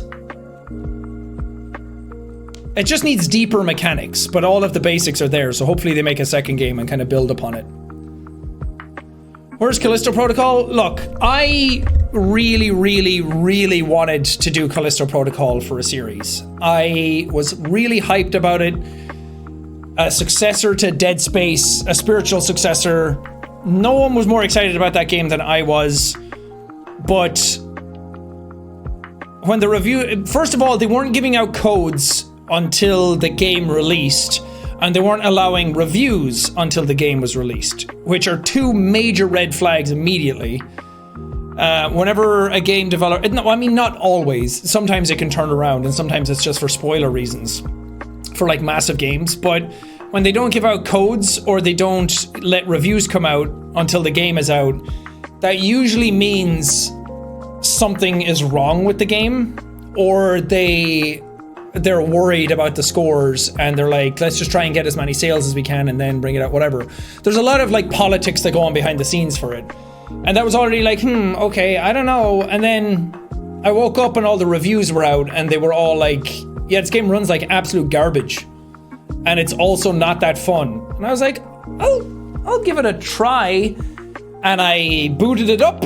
I started recording it and everything. And then the game ran like absolute dog shit. Which was already bothering enough. And then like an hour into the game, it just wasn't fun. I thought the characters were kind of dull. I wasn't interested in the story at all. Like the gameplay itself was like Dead Space, but not as tight and as fun as Dead Space. I really didn't like the melee combat that was in the game. It was either too repetitive or it just didn't work at all. So I gave it the benefit of the doubt, and instead of doing it for a series, because I was like, well, if I'm not enjoying it, then what's the point of uploading it? I'm not going to do stuff that's just for the sake of it, even if people are kind of excited about it or whatever, because if I'm not having fun, it's just going to be a really boring series, and why would I do that? So I played it in my spare time, and I finished it, and I didn't like it. And I feel like that's fair. I think it's like a 6 out of 10 type of game. There's so much potential in it. I will say the audio design and the visuals are some of the best that came out this year. The visuals are fucking nuts. I can't believe that's an Unreal Engine 4 game. It looked so good. The animations are all like top of the line, like the best in the business. You can tell they put a lot of love and effort into that to make it look as good as it did. Sound design was top notch as well. Their audio and visual team are like some of the best in the business. But if it's not fun to play, then it's just not that fun at the end of the day. I didn't care for the story. I thought the story was really boring, and then it ended and I was like, that went nowhere. And I didn't like it. The characters were so one note and dull and so generic that I didn't really like them. Like, Dead Space is great because you have a guy thrust into a situation he's not supposed to be in, and he's not a fighter, he's an engineer. And having an engineer use the tools of his trade to fight back against an impossible circumstance, and then his whole purpose is to leave the station because of the person that he loves. It's a pretty simple premise as well. Hey, thank you for the subs. It's a simple premise as well, but it just works so much better. And Isaac is such a much more endearing character because you care for him, and he's not a fighter, he's not a hardened veteran, he's not a badass, but he does badass things. Callisto Protocol has Josh Duhamel in it. And that, a lot of the times when it's just like big name actors in roles, just for the sake of having a big name actor in a role, it really kind of pulls me out of it. And his character just didn't really have that much purpose. He didn't really have a whole lot going on. His character arc in the game itself is not that great. I can't even really tell you what happened in half of the game because I was just tuned out of it most of it. I'm talking about Callisto Protocol for anyone who didn't know. Yeah, its downfall is that it's trying too similar to be Dead Space. Because it goes one of two ways, right? You're either a lot like Dead Space, and then that's fine, you did what Dead Space did well, and then you're kind of forgettable because it's like, oh, well, it's just more Dead Space, and that's fine. Or you try and do something completely different, and then it sinks or swims on its own merits, and then people are like, well, it's kind of a lot like Dead Space, but not really. And Callisto Protocol falls into such weird territory because it's so much like Dead Space, but without a lot of the stuff that made Dead Space incredible. So I just don't really know where it lands. I think a lot of it feels like Last of Us 2, like the combat system in it feels a lot like Last of Us 2. Like you have a few weapons that you get throughout the game, and then you upgrade those, but you have scarce ammo, so you rely a lot on your melee as well. And the melee animation for dodging even feels like the one in Last of Us 2. But Last of Us' strength is that it's a good mix between both weapons. and you just press L1 to dodge. In Callisto Protocol, you have to hold left or right as the enemy comes in. When they swing, then you just hold the other direction, and then for as many combos as they do, then it's your turn. Then the enemy goes back to swinging, then it's your turn. And it's fun for like 30 minutes. When you pull it off, it looks cool, it feels badass. Swinging and like baseball batting them in the face feels incredible. But then it's just kind of that for the whole game. And the last third of the game finally gives you enough weapons and ammo to be like, oh, now we're using guns a lot. And then it feels better. But it should have, the balance between both types of weapons should have been flipped. That's what Dead Space does. It's what Resi 4 does. Resi 4, you have the knife.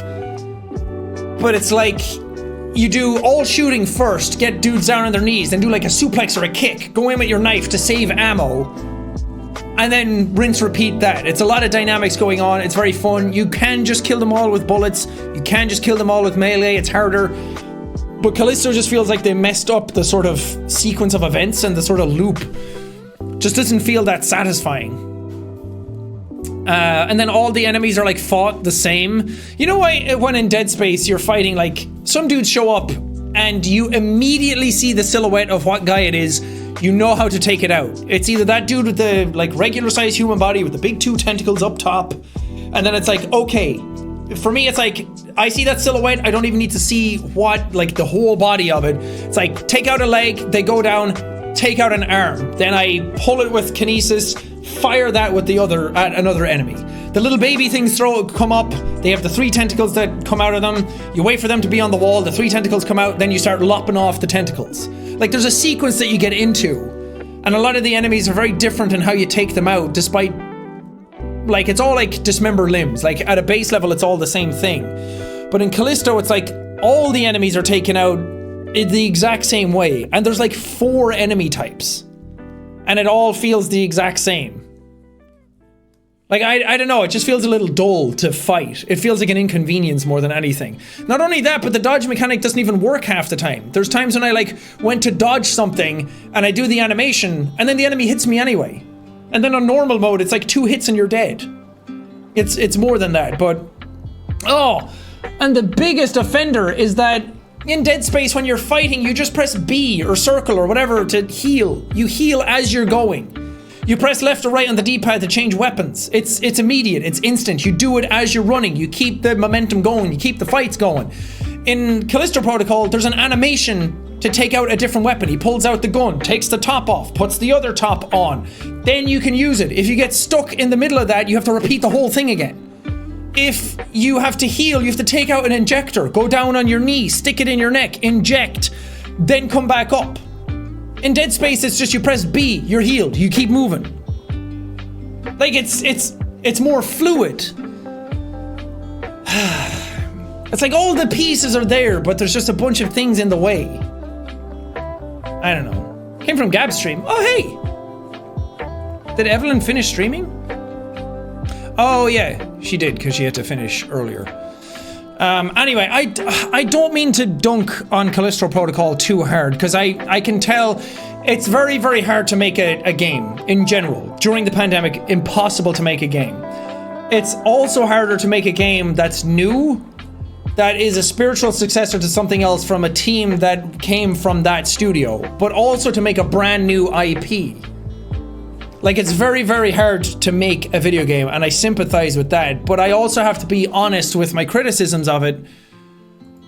It's like, just get rid of the animations for healing and for switching weapons. The combat feels more fluid. Also in Dead Space, you like hit a couple of dudes. If you don't kill them, you turn around, you run away, you reassess the situation, you start over. In Callisto, you can't really do that because turning around and running away, the enemies almost get faster. And then they start smacking you in the back of the head. So it's like, you take them out now or you don't.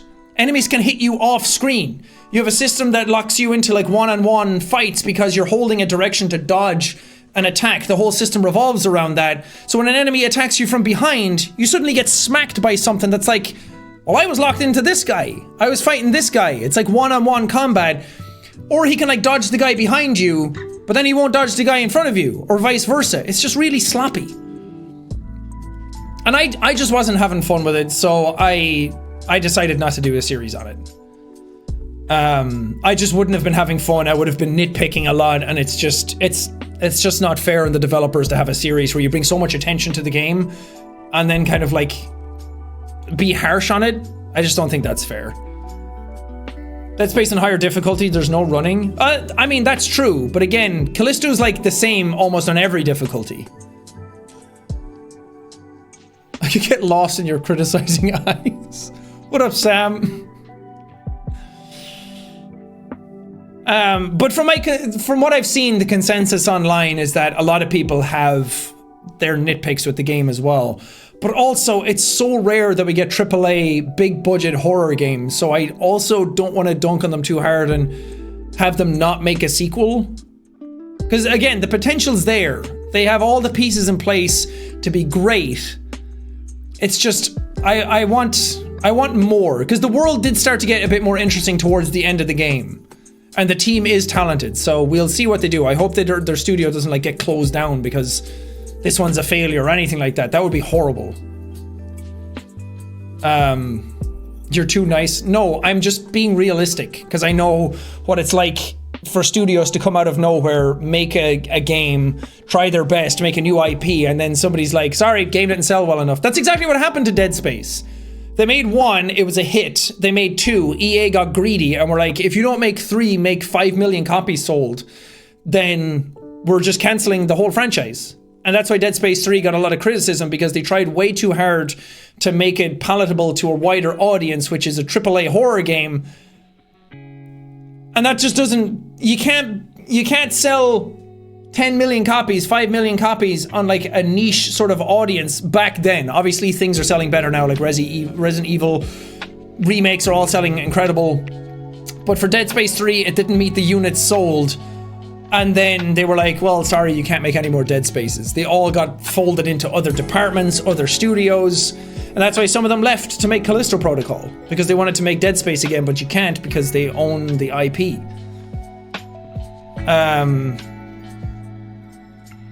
It's just a shame because Dead Space had so much potential. Dead Space 1 and 2 are some of my favorite games ever made. I played Dead Space 2 recently before Callisto Protocol came out, and it still holds up. It's still an incredibly well-paced game. It's like Uncharted 2. I still think Uncharted 2 is like the best paced game ever, and it's the best sequel ever made in the gaming space. And Dead Space 2 kind of like took a bunch of that sort of like, oh, there's a building collapsing and you're sliding down through it, and oh, we gotta jump and a big spaceship's exploding and all that kind of stuff, but it worked really well. And Dead Space 1, oh, I'm so excited for the remake. I do think I'll do a full series on the remake, but it's kind of hard to gauge because it's like a remake of a game that a lot of people, even back in the day, like it wasn't the most popular game ever, so we'll see what happens, but it's not that long a game. So we'll do like a 4-episode series on it or something. Same with the Resident Evil 4 remake. I'm excited for that. And people seemed really pumped on my other Resident Evil playthroughs, like 7, 8, 2, and 3. So I think it's only right that we do 4 as well.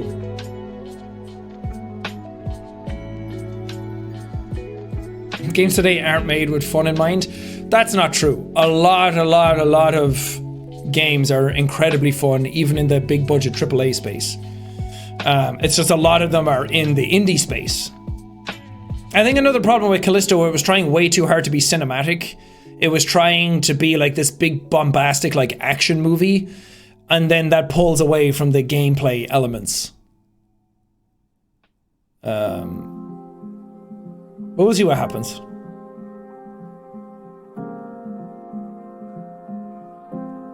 See Fortnite's graphical update? Yeah, look cool. It's like a whole remaster for Fortnite. Unreal Engine, man.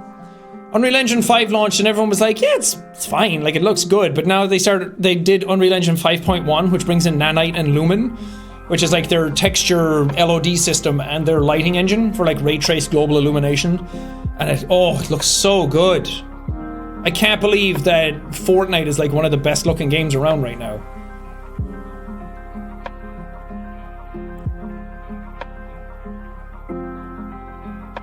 Will you make a High on Life series?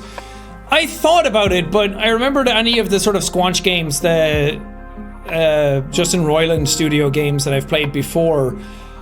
there's a lot of talking in them. There's a lot of jokes in them, and they're usually fairly funny and pretty fun to play. But as someone who like commentates over games as my job, there's a lot of like, okay, when can I speak? And I'm just kind of like waiting around for a gap, and then I get interrupted by it, or I'm interrupting them, and it's just a lot of like, it's a lot of that, and it just makes for a very clunky series, so probably not.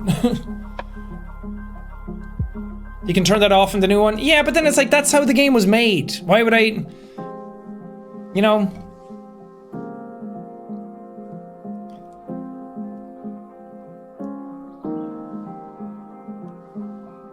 It's like, not every game that comes out needs to be turned into a series. It's also hard to get people like really excited about a series these days. You'll notice that a lot of YouTubers really don't do like longer series on everything anymore. It's like very specific games that people are picking because there's just so much to pick from now. People have too much choice on YouTube that they don't want to sit around for like 10 episodes of a series of a game that they're not really sure they're gonna like. Like, people's attention spans have shifted quite a bit. That's why something like God of War is amazing, because God of War comes out and I knew people would love that and every single episode would pop off, and it did. And it's like, it's so stress-free to record a game like that. But that's like, that's the exception. Like stuff like Elden Ring, like the really, really massive, overly hyped games are always going to do well. And so you'll see a lot of people do like one-offs or silly little games. That's why something like Goat Simulator is just perfect. It's like, you just get in, you have fun, you fuck around. It doesn't really matter if you finish it or not. And it's also like, I don't want to commit. Believe me, I would love to start series on every bigger game that's coming out. But what ends up happening is that either I don't enjoy it, or people will fall off and then it just doesn't perform as well, or people just aren't that interested in it. And if people aren't interested in it, I'm not going to like fart out a bunch of episodes of something that people aren't excited about. My job is to entertain at the end of the day. If something's not entertaining or holding people's interest, I'm just not going to do it. Like, I want people to have fun. I want people to be entertained. I'm not here to show off games as like walkthroughs. I'm here to entertain and make jokes and have fun at the end of the day. But if I stop a series, then I just get bombarded with people for years and years and years about like, well, why did you stop that series? Or like, here's a list of games that Jack stopped playing, and people see that as like a negative instead of being like, no, he started these games but just didn't finish them. Like, each video should be a bubble of its own entertainment, as I see it. Unless like something like God of War that we all know that everyone's gonna love. That's like, yeah, let's see the bigger picture in this because it's trying to tell a way bigger story. But something like Goat Sim, it's like, if I stopped it, I do have another episode of Goat Sim recorded that I'll be uploading. But like, if I stopped it there, fine, fun. Because even today, I still get people who are like, man, Jack still didn't finish this game. And it's like 4 or 5 years old. I'm like, take the hint. You know, and that's why a lot of YouTubers don't start series, because the audience are just going to start nitpicking way too much. Like, just have fun. It's fine. If you start a series and it doesn't go anywhere, then just fine. It doesn't matter. I'm just here to play games and have fun and entertain and make jokes. And that's it. Are there any series you regret dropping? Not really. Because if I drop them, it's usually for a very specific reason at the time. Maybe something like Portal Stories Mel. Because at the time when I was uploading, it didn't seem like people were that interested in it. But then later on, people got very interested in it. And I think I was near the end of that, and I just didn't finish it. Metal Gear Solid is another one that people say a lot. Like the first Metal Gear Solid, I went back and played that.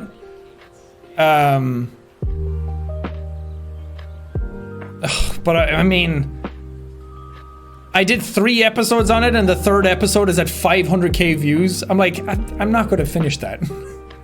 Clearly, that's like 1/3 of the regular viewership. And again, I'm not one to like harp on about viewership all the time, but clearly that means people weren't that interested in it. Which, I mean, it's a way too old a game. if people don't vibe with it, fine. I'll move on and like play other stuff. There's plenty of other games out there that will make people excited.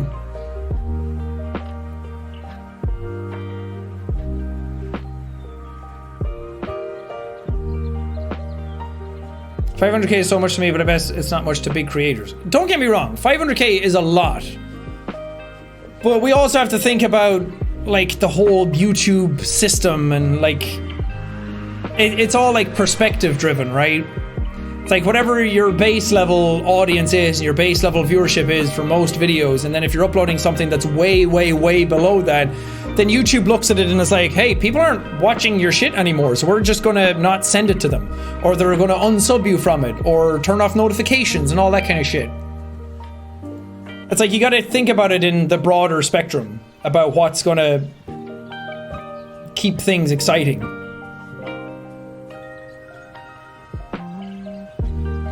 It's like it's the stuff that YouTubers think about all the time, but few people really talk about it because it makes them sound like all they care about is views. But there's a lot more to it, and it's scary. A lot of creators as well, like they're counting on that viewership to stay and remain and keep their audience happy, and if it dips and then upsets their channel, and like that knock-on effect is terrifying for a lot of people.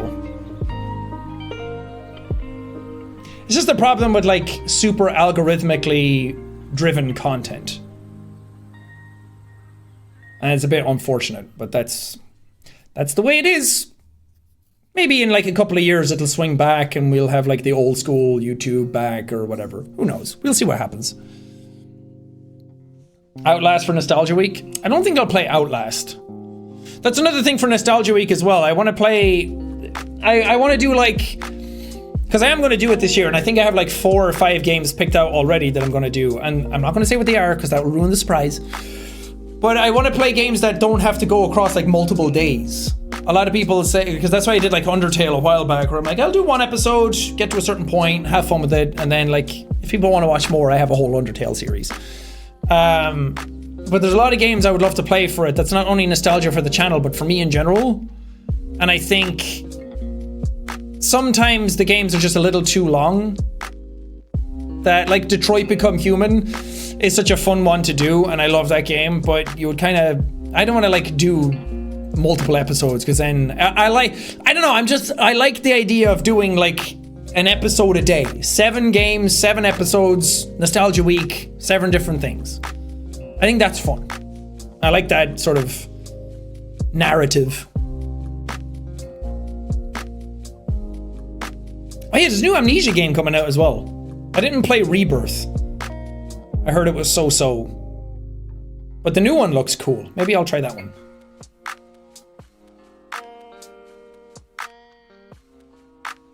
Oh yeah, I did say, somebody asked did I enjoy chess boxing. I did. I went to the chess boxing tournament, the Ludwig's one, and it was really fun. It was a little awkward because we somehow managed to run into Ludwig the night before. We were kind of like at the same place in Glendale, and then he was like, yeah, have your name, because I wasn't sure if I was going to go because it was the day after Thankmas. Oh, I haven't even talked about Thankmas yet. It was the day after Thankmas, and I was like, I don't know if I'll go because I don't know how tired I'm going to be. The Thankmas stream is like 10 hours, and it's a lot of energy to put into those things, and then go back and fall asleep, and then the next day I would be there, and I didn't know how long the tournament was going to be, because it was like, oh, you have this many people doing this many rounds of chess and boxing? I was like, we could be there for like 6 hours. I don't know. But we did end up going, but Ludwig was like, I have your names on the door. I have your names for tickets on the door. He was like, Jacksepticeye. And I was like, okay, cool. Went to the event, went to the ticket booth, which normally it doesn't work like that. Normally if you have like seats for friends and other creators that come to your events, at least for like the shows that I've done and Mark has done and Ethan's done and the Game Grumps have done, usually it's that you just go in like a side entrance and you kind of like go backstage, green room, there's a place to hang out, you go in the side and then you get like special seats closer to the thing so that you're not near all the fans, because fans normally come up and want to take pictures and everything and disrupt the whole thing, and you also don't want to disrupt the event because it's not your event. But But we got tickets at like the box office at like Will Call as they call it. But then when I went up and gave them my ID for it, they said I wasn't on the list, which I actually got like, I got who megaloled. So I gave them like my license, or my, like, I don't have a license, but like my ID card. And then they were like, yeah, because Ethan got his ticket and one for him and my friend Justin, because he had a +1 to it. And then when I put mine in, they said, yeah, you're not on it. And then some guy behind the ticket counter recognized me, and I was like, oh, okay. They'll know what to search for. Because I was like, maybe it's under Jacksepticeye and not Sean McLaughlin. And that's what the other guy was searching for. And then the other guy came back and was like, yeah, we don't have you on record, so we're just going to print out 2 tickets for you. And I was like, oh, okay. They weren't there, problem solved. And I wasn't getting too like in my head about it, because I was like, it's a big event to put on. I also didn't give 100% yes to Ludwig. But he said my thing was on it, and I'm like, it's a big thing. It gets messy. It's other people's thing to coordinate that, not him. Because again, as someone who's put on a show, it's kind of up to your team and your management to make sure that other creators and everybody get in to see the show. So I wasn't like blaming him or anything. But then we finally got 2 tickets, and he was like, yeah, I just printed you off 2 new tickets, but they were like in the seats in the middle of all the fans. And again, I'm not like pretentious enough to be like, oh, I need to be in my own special place. But again, Ethan and Saikuno and everybody were all sitting in the special section. I was like, I want to go sit with them and talk to them. And I also don't want to like make a scene and sit in the middle of like everybody else who's at the event. So then I was like, we'll go in and see what happens. Maybe we can get Ludwig's attention or someone from his team. We do have like contact with some of them. We went in, and then Evelyn had like a backpack on, and I dare to even call it a backpack because it was so small. It was like this size on her back. And they were like, sorry, you can't bring your backpack in. You either need a handbag, like a purse, like this size, or you need a clear bag. And we were like, oh, okay. Is there like a bag check we can put it into? Because most venues have them. They're like, nope. So we were like, do you have clear bags that we can put stuff into? We'll just dump everything into it. And they were like, nope. So like, can't you just check the bag? Like, we'll open the bag, look in, and like rummage through it. Like, look all you want. That's what you always do at these events, like baseball stadiums, football stadiums. They're like, no, sorry. So we're like, okay, fuck, what do we do? So we're like, okay, I guess we'll go back to the car. It was like a 10-minute walk back to the car. It's like, let's just do that. We'll go back to the car, put it in, and our friend Justin, who you guys know Justin if you've seen the documentary. He was the guy who did merch at my tour. He's since been promoted in Real Good Touring, so he works on like the organizational side, and he does like a lot of management stuff. So he helped create Ethan's tour, and he's one of my best friends ever.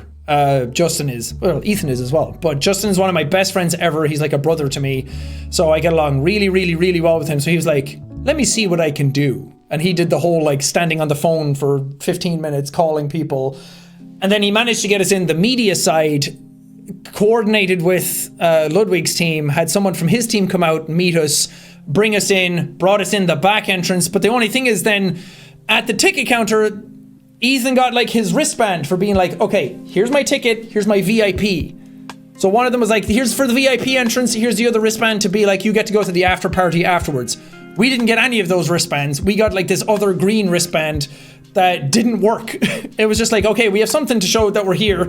We went in the back entrance, we got to meet up with everybody. But every time I tried to go to the bathroom, they were like, sorry, you can't come through here. This is where like the boxers come out. And I was like, no, I'm just sitting right here in like the VIP section. We're like, oh, okay. It's like, okay, I don't know why that worked, because clearly the wristband doesn't mean anything. And then can't a fan just come down and say that? So I went to the bathroom, and then on the way back, they were like, sorry, you can't come back through here. Like, this is for where the boxers come through. I was like, I was literally just in the VIP section and came back through here to go to the bathroom. And they're like, oh, okay. I'm like, man, what is going on? It was so awkward to like get around this event. But it was a substantial event, and there were a lot of creators at it, so it was just really awkward. So I was like, I felt like, oh, I belong here, but I don't belong here, and I should leave. Whatever. The event itself was a massive success, and it was really, really fun for what was actually happening, and I was very impressed by it all. I'd never seen chess boxing before, and it is exactly what you think it is like chess and then boxing. There was like people playing Smash Bros in boxing as well. It was really cool, very impressive. I don't really know the first thing about boxing. I learned a little bit from Aaron earlier in the year when we went to a friend's wedding, that Justin. We went to his wedding and they were all like sparring and like doing training in between like all the wedding stuff and the bachelor party, whatever. And Aaron was like teaching me some things and like moving your body and whatever. But I would like practice swing and I had the natural movement down and Aaron was like, holy fuck, you like picked that up quick. And I was like, I guess I'm Irish. It's just like in me.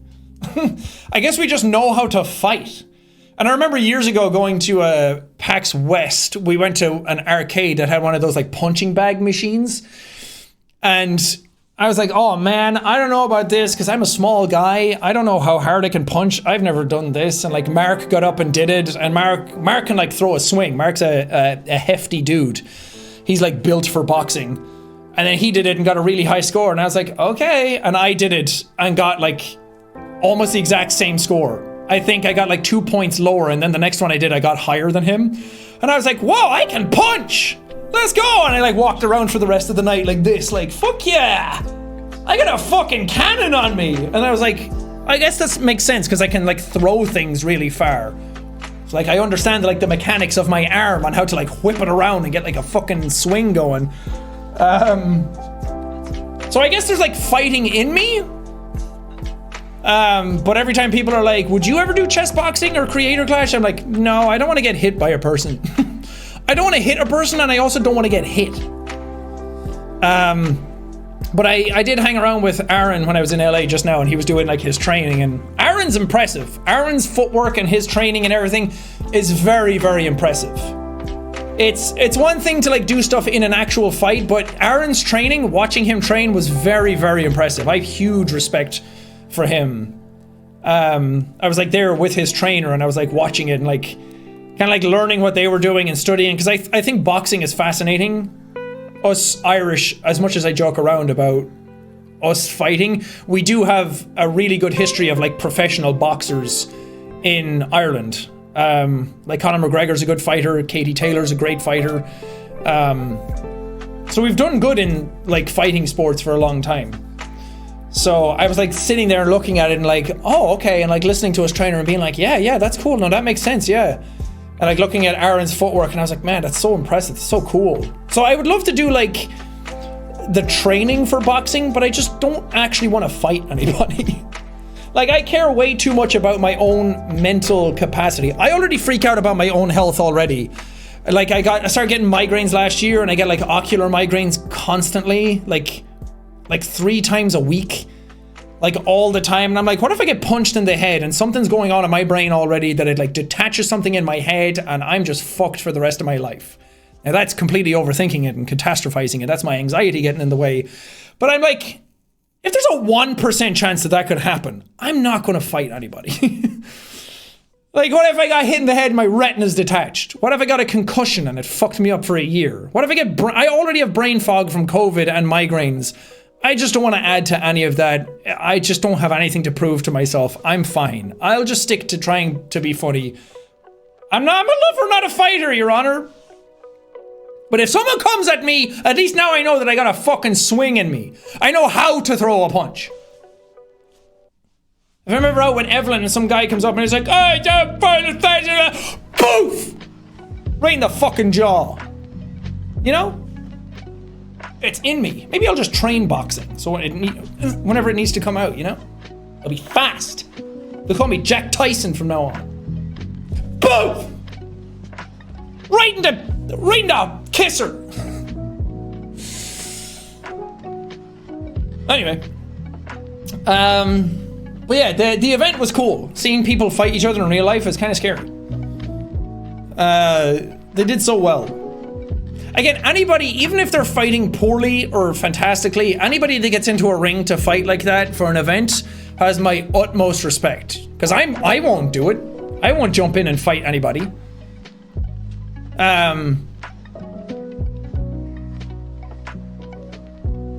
So yeah, great respect. Because people keep asking me to be like, would you ever do creator clash? Like, you could fight this person or that person. I'm like, no, I don't want to fight anybody. But I also don't know how to play chess. I've never learned how to play chess. I've never been in front of a chessboard. I kind of know bits and pieces about it, but it's like, let's just say it's never going to be a case of like, play this game of chess or I'm going to kill you. But Evelyn and Ethan were like explaining to me what was going on as I was doing it. So it's like the chess portion of it, I'm like, I kind of zoned out because again, I don't really know what's going on. So people were like on their feet and clapping and I was like, yeah! Woo! And then the boxing started and I was up on my feet being like, yeah, let's go! Come on, toast! Well, that was really fun. It was an impressive event as well. Really cool to see everybody come together like that. Hey, thanks for the subs. I also got to meet Saikuno for the first time, which was really fun. I mean, I got to meet a lot of people for the first time at that one. I went over to Miyung's as well, and obviously I'd met Miyung before, but I got to meet Ryan Higa for the first time in person. We've played so much Valorant together. Yeah, got to meet Jerma, got to meet Hassan, got to meet Abe and Wendy, Masayoshi, John. I got to meet Sid. Who else is there? Oh god, I feel bad now because there's so many people that I met for the first time and I can't remember half of them. It was fun meeting Jerma because it was so bizarre because everybody that I'd met came up and were like, dude, congrats on the 10 million. And I was like, oh, thanks. I didn't know you knew about that. So everyone was very nice.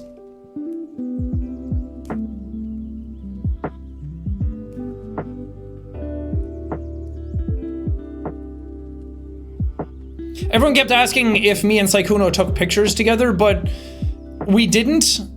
Because, well, first of all, it's just not in either of our natures to kind of like, we just don't think about social media as we walk around. I don't really think about like, oh, I can turn this into like a picture opportunity for online.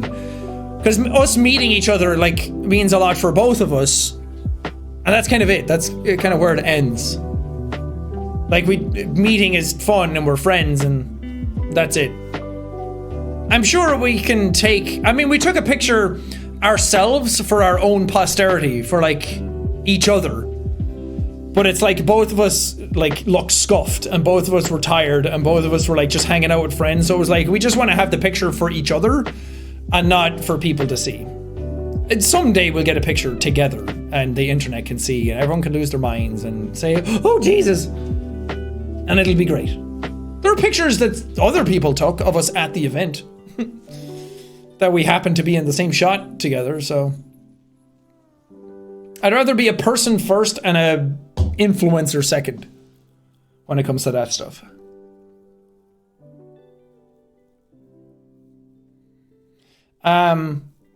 Did you want to slap Ludwig? Who doesn't? He was like, everybody is up on stage and wants to slap me. And then everyone was like, I'll raise my hand. No, that was cool. A nice surprise at the end of the event.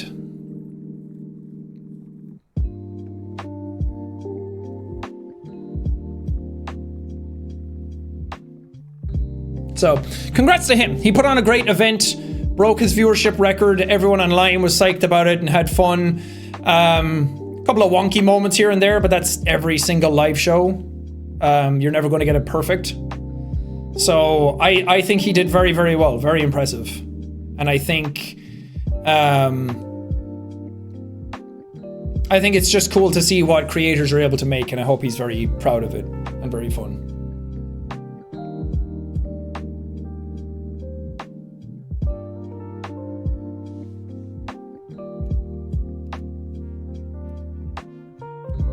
But yeah, Thankmas. I forgot to talk about that as well. What a gargantuan event. First of all, thanks to anybody who helped out. I know I said it at the end of the stream and bawled like a big old baby. It was phenomenal. Way, way, way, way bigger than I expected. I had it in my head. I was like, you know what? Last year was such a freak anomaly that we did $7 million, 7.5. I was like, there's no way we're ever going to top that again. And that's fine. It's for charity. It doesn't matter. You don't always have to top whatever you did before. And we did rehearsals and everything. And I was like, man, we've got some fun stuff planned. And we have like, everything's pretty fluid and fun. And I think it's going to flow really well. And then the whole thing did. I think it's the best Thankmas we've done. And we had some like fun segments, and then there was a ton of surprises that came through. Like I knew the 500k from Coca-Cola were coming through as well, which was phenomenal. Finally got that Coke spawn. But whenever it comes to things like this, like you have to be very specific about how you address stuff. So we couldn't say it was a sponsorship. We had to say it was a donation. And Coke is technically the product, not the company. So they're known as Coca-Cola, and the product itself is Coke. So I couldn't like ream off the sort of like meme that I'd been doing for a long time. So if anyone was wondering why I didn't say it exactly that way, it was because of that. And I'm like, if you're dropping 500k on this, I will do whatever you want. I will address the company how they want to be perceived. And I'm very, very, very grateful that they decided to give a very generous donation to it. It was so fucking cool. And then we got the donation from Terramana Tequila from Dwayne Johnson as well for 500k. Which was fucking nuts. At every break I would take, they were like, Sean, you have a gift under the tree, but don't open it until we tell you to. It's like, okay, what are you guys planning? And when I was shaking the box, I was like, oh, it's like a bottle of champagne as like a successful stream, like crack it open on camera and being like, woo, yay, we did it. And so I was like, I knew it was a bottle of alcohol and I got that part right, but I had no idea that they were going to pull that surprise on me. So like I didn't know how to react to any of them. And then the anonymous donor at the end for the $3.7 million, who people keep like speculating who it was. I don't even know who it was. Usually with stuff like this is that very, very, very rich people want to give a donation, but they don't want to like say that they're doing it. They don't want like a big song and dance around it. So the charity knows who's donating, but for us, it's just not like relevant. They don't want to like set on stream or, you know. We also had a bunch of like smaller anonymous donations as well, like the $1,000 donors. There was like 10k. So I don't know who it is. Everyone was like, it was Jack Black because he was on the stream. I highly doubt it. It wasn't Ryan Reynolds. It wasn't Mr. Beast. Hey, thanks for the subs. I think we'd know if it was them. It doesn't matter. It's money for charity. It's a massive donation. It got us up to our biggest fundraising goal ever, and that's all I care about. If people want to give money to charity and they want to do it anonymously and they want to give over that amount of money, I'm not going to say no. I'll take it. Yeah, 10 million. Jesus Christ. I'm like, how the fuck? Okay, we're definitely not going to pass that again. Because that just seems like an absolute freak anomaly. Unless I can get a whole bunch of company donations again. Which is kind of my hope. Is that there's so many companies out there who want to donate to charity every year anyway for various different reasons. And if we can make Thankmas sort of like a beacon for good at the end of the year, like it is. And sort of raise the profile of Thankmas a bit more. Because like I said, my whole goal is that I'm not going to be able to do Thankmas forever. I'm not going to be able to do them every single year. And it's a lot of time and stress and effort and energy to put into doing it every year. So eventually I'm not going to be able to do it every single time, but I'll do it for as long as I can. But my goal is to like keep raising the profile of Thankmas, and it's starting to get there that when I say Thankmas is coming, or people are starting to know that Thankmas is every year, and kind of make it its own sort of pseudo holiday and make people aware of it. And the more people that are aware of it, the more it'll happen every year, even when I'm not partaking in it. Like, I'll still partake in the behind the scenes and in the logistics of it with Tiltify, which I do now, and coordinate kind of like the charities and try and pick good charities and charities that make sense, and sort of like steer the ship still. But I don't know how many of the like on-screen efforts I can do every year, because again, it's a lot of energy to stand up there for 10 hours and kind of like be on, because I know it doesn't seem like it, and I know a lot of people say like, oh, lots of streamers do 10 hours, and yeah, they do, but this is like 10 hours of always being on, always being like ready. I have an earpiece in my ear that's telling me stuff all the time. Like at the end of certain segments, at the end of the sandwich segment, I had people in my ear being like, Sean, you gotta wrap it up, we're like running out of time, like our other guests need to be here. And then like Mark was on a big monologue and everything, and it's really fun. I'm really happy with that. It entertains the audience and drives donations, and that's what we're here for. But the whole time I'm being told like we need to wrap it up, and like people behind the scenes are like, and I'm like, okay, so it's like I couldn't even make that good a sandwich on it, because every time the camera wasn't on me, I had to be like in my ear being like, okay, what are you saying? Like, what's the information I need for like the segment going forward? And like hearing rules and hearing things that are happening, and like, oh, these donations are coming in, so you got to announce those, and blah, blah, blah, blah, blah. So that's happening all day for like the 10 hours. So my mind is kind of like split between trying to listen and like ask questions, and then listening to that and being like, okay, got it, information taken in. And anytime I wasn't like on camera, I was like, okay, what are you saying? Okay, and giving like the thumbs up so they could see it. So it's like a very well-oiled machine that people don't know. And we have like a monitor underneath. Like I have 2 monitors that I can see the stream as it's happening, which has like the feed that you guys are seeing. So you see like donations coming in, you see the total, you see the meals raised, it has the Santa going across the screen. It's exactly what you guys see.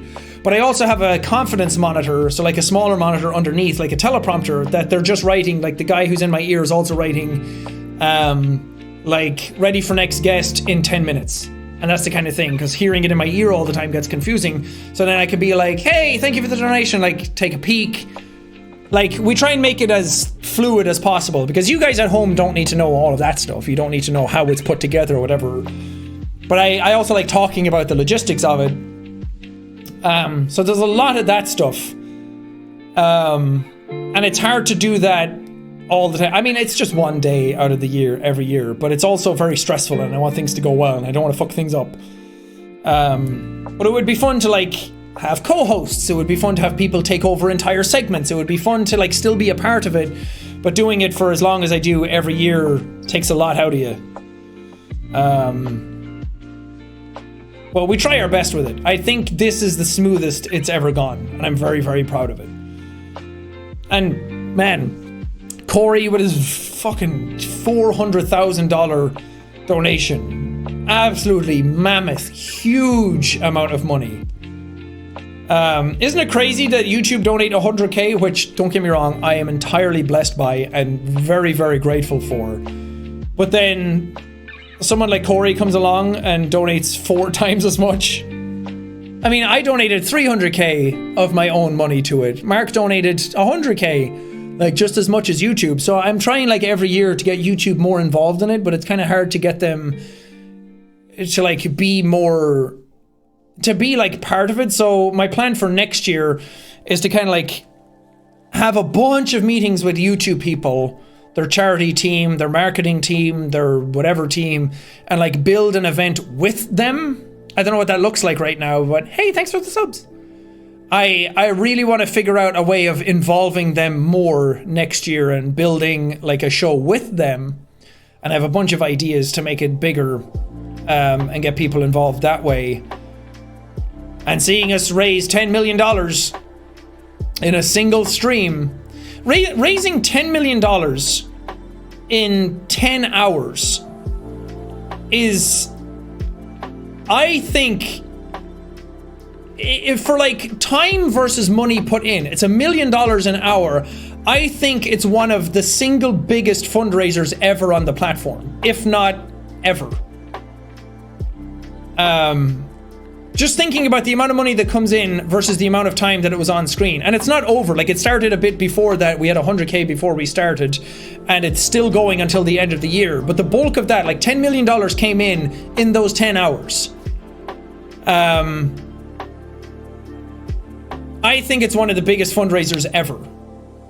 Like, obviously other streams have gone on and done more money total in like the bigger span, but I just mean in like those 10 hours for the amount of money that was raised is absolutely insane. I don't think people realize just how incredible that is. And that's why it like hit me so emotionally at the end of it, is just to see that something that I was like, okay, I hope it goes well, and then knowing that the stream is kind of like coming to an end and that everything went so well and we passed $10 million, and that was like a goal I didn't think we were going to be able to do, and it passed last year's goal, which I thought was just a fluke and an absolutely impossible to do, and like all these emotions just burst out of me all at once, and it was like a big weight off my shoulders to be like, okay, we did it guys. And then I just couldn't hold it back anymore. I just turned into a big blubbering baby. So hopefully that enables us to kind of like go to more sponsors next year, more companies next year, to be like, hey, this is what we did last year, here are our numbers. Companies love seeing numbers, they love seeing tangible things that they can get behind. If we say like, hey, Coca-Cola and Terramana donated $500K each last year, then other companies can come in and be like, hey, we can help out this year and give you more money. Because the more I can take the pressure off the audience to donate, the better. Companies have a lot of money, they always want to donate to charities. If I can get more companies involved, they have way more money to be able to donate than the audience. And I'm very happy that the audience were there and you guys did raise a ton of money on your own all together. It's very, very impressive and incredible to see, because a lot of communities on YouTube or Twitch or whatever try and raise money and can't do as much as you guys did, which I don't even know how. I guess it's because we do it all the time, and like this channel is kind of known for doing that every year, and this community is known for doing that every year, so we also want to like put in a group effort and try our best, and it's important to me, and I'm very grateful for it. But again, companies have a lot of fucking money, and if I can get some of that money from corporate donations to our stream, then I will. It takes a lot of effort off of you guys to raise money. A lot of people don't have a lot of money to go around as it is. If I can just like take that away from you guys and like pull it back to corporate donations, then I will. So that's kind of our plan, is to like make the profile of Thankmas bigger every year. This goes a long way towards helping that cause and helping kind of like making it a big deal. And that's where all the sort of like, hey, make Thankmas trend and that kind of stuff goes. Because you guys know, I'm not the greatest at hyping up my own work, because I'm Irish. I don't like tooting my own horn too much, because I don't want to. Hey, thanks for the subs. I just want to be humble about the things that I'm doing, because it's like if the product's good, it'll prove itself. People will enjoy it. That's good. But in this industry, you kind of have to toot your own horn and kind of like ring your own bell and be like, hey, I did this thing. It was fucking awesome. Go me.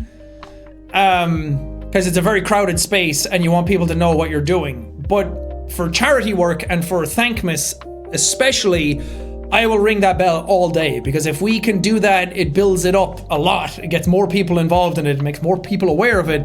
Then more companies get aware of it. YouTube see it. Everybody from the top level comes down and they want to help out with it next year. And whatever gets us more money for the charities that we're trying to raise money for, I'm gonna fucking fight my hardest for it. I'm gonna kick in their doors next year, fucking get on my hands and knees and like plead my case to be like, look, we're doing a good thing. I really am trying my best here to get your involvement. How do I do that? How do I suckle at the YouTube teat to get you to be more involved in this thing that's happening? So we'll see. There's a lot of stuff that goes on behind the scenes that you guys don't know about. And there's a lot of stuff that I could say to make things look worse, but I want to keep my relationships intact and make sure companies come back and help out, and just kind of like, I just want Thankmas to be like a really big thing. I want lots of money to go to a lot of good causes in the coming years, and I think we have a lot of potential to be able to do that.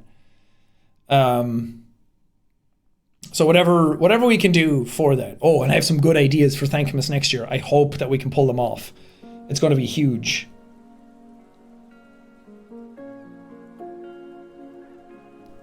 But yeah, Very, very proud of how that event went. It was so fun. Man, that Jack Black Giant Jenga segment is going to go down in my brain as one of the best things that I have ever done in my life. That was so fun. And it's one of those things that sometimes I meet like celebrities for interviews or whatever, and it's so like back and forth and it's so mechanical and it's just something you're doing all the time and you can tell that they're not really having that much fun. Hey, thanks for the subs. It's like, how do I make things fun for you? And we did like Giant Jenga because we're like, Jack Black is like a big, like he's like a big energy. He's animated. If you get him up out of his seat and have fun with him and don't just sit him down and talk to him, he can be very, very fun. He's like a big kid, and I love that. So we did that. The other game we were going to do that we didn't get to do was speed unwrapping.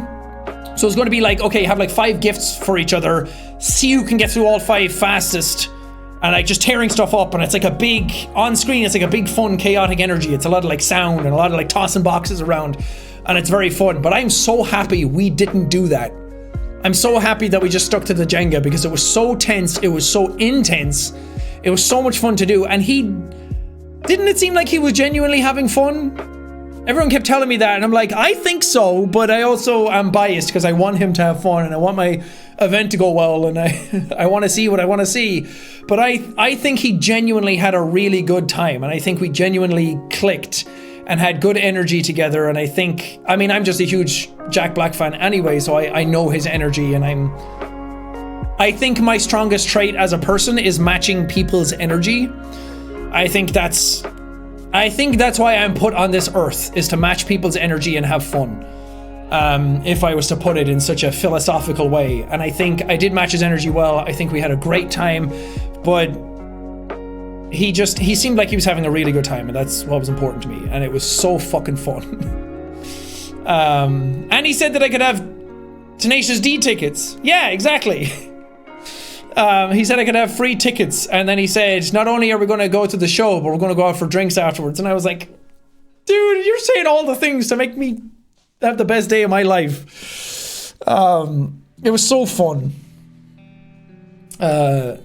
So very, very happy with how that went. I mean, all the other segments went good too. But I always have faith in my fellow creators to like bring the energy, because they're so... I mean, we live in a different kind of space. Like, we know what it's like to be on stream and do everything. Not to take away from their efforts, because they really did a great job. Like, Mark and Aaron for the sandwich segment was so fun.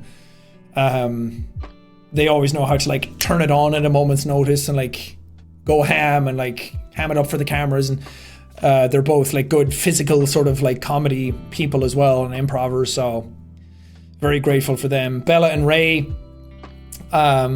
I felt bad because we ran out of time for the segment with them to be like, oh, unwrap your gifts. All that was in the gift, by the way, was that it said, Happy Thankmas, everyone. There was just a card on the inside, and that was the gag. They like went through all the boxes, and it was just a card saying, Happy Thankmas. Well, we ran out of time for the segment. Like, other guests needed to come on. We needed to have lunch. Or like people needed food breaks and everything. Like, there was a whole bunch of stuff going on, and I was being told in my ear and on the monitor and everything, like, wrap it up. But it turned out funny anyway that we cut as they were still opening boxes, kind of, because it kind of gives that energy of like, some say they're still opening those boxes, and I like that. Hey, thanks for Maki, thanks for the subs. But I hope they had fun. Their segment was the one that I was like, we didn't have as much planned.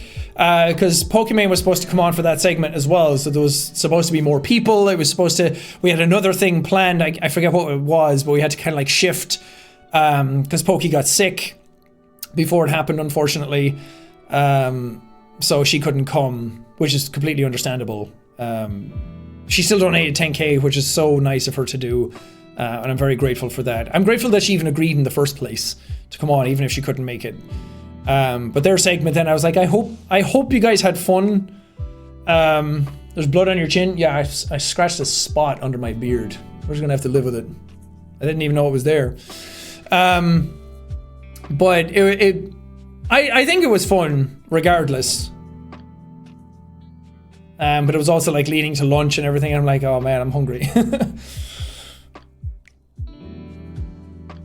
But I think it was fun. We got a good moment out of it being like, Luna uploaded it on the Clips channel as well. Like Jacksepticeye destroys Valkyrie's career. It's like throwing the rings. I was like, I guarantee you I'll do it first try. Does it first try, walks away. What a chat. Like, that's fun. And I'd never met Bella Porch either, and she was very sweet.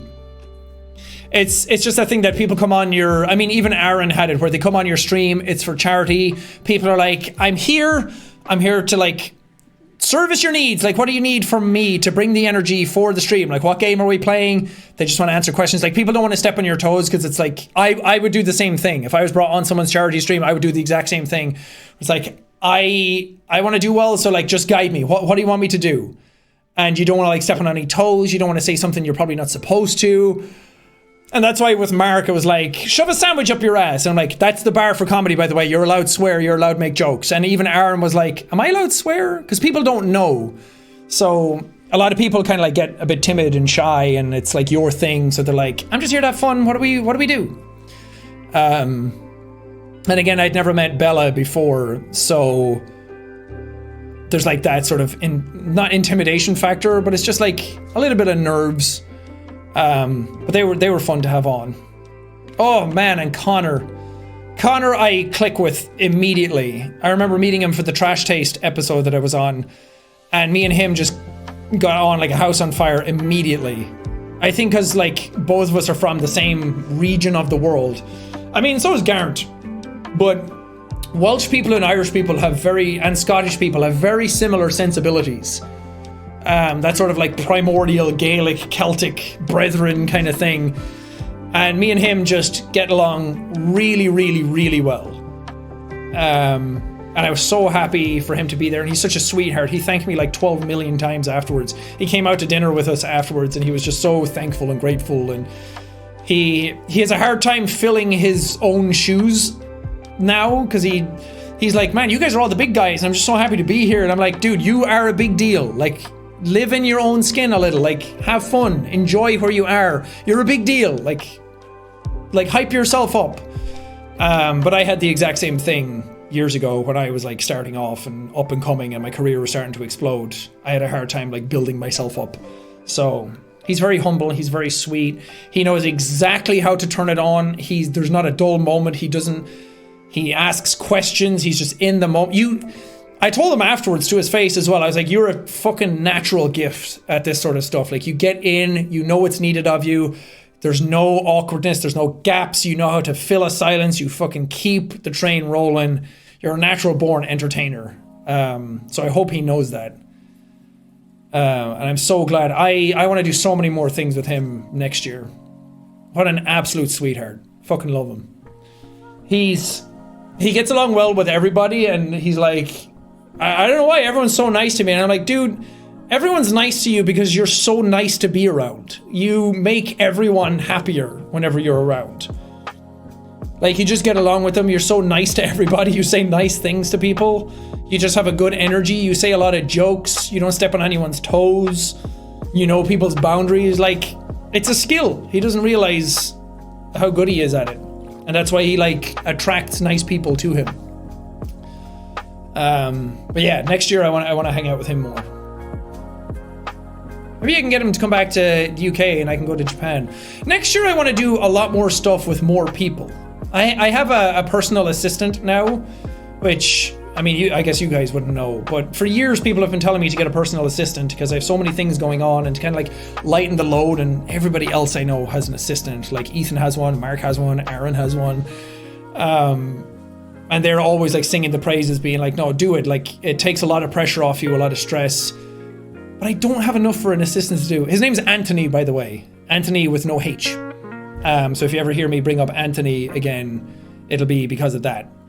But we're still kind of like learning the ropes, like, what do I have for you to do? Because I feel so bad. I don't have a whole lot for him to do yet. But he's like on calls, he's like taking down notes, he's like learning how the sort of business operates for now. And we also have like Cloak on top of the morning and everything. So it's like trying to figure out what to do. But I think next year when I have so many more things to do, like we're rebranding Top of the Morning. I've mentioned it before as well. We're not changing anything on a fundamental level. I know people hear that and they'll see like a different bag or whatever and think like, oh, the coffee changed. No, all of that is the exact same. The coffee's the same. Where we get it is the same. How we source it, operate, make it, just like the cups, all that stuff is all the same. The tea. The only thing that'll change is that like we're adding flavors and maybe shuffling stuff around. But all the ones that are there are going to be the same. But we are changing like the bags, we're changing how things look, we're changing sort of the branding around it. Because a big reason why the company is the way it is now is because making something that you want to be taken seriously is a big deal. And I didn't want to make coffee and like slap Jacksepticeye all over it and have it look so much like, oh, a brand that a YouTuber would make, and then not have it taken seriously, because it's a high grade coffee. It is a very good coffee. It's like the coffee that all the big guys would use. But people wouldn't take it seriously if it's a YouTuber. So it's like a little nod to me with Top of the Morning, and it's just such a good name anyway.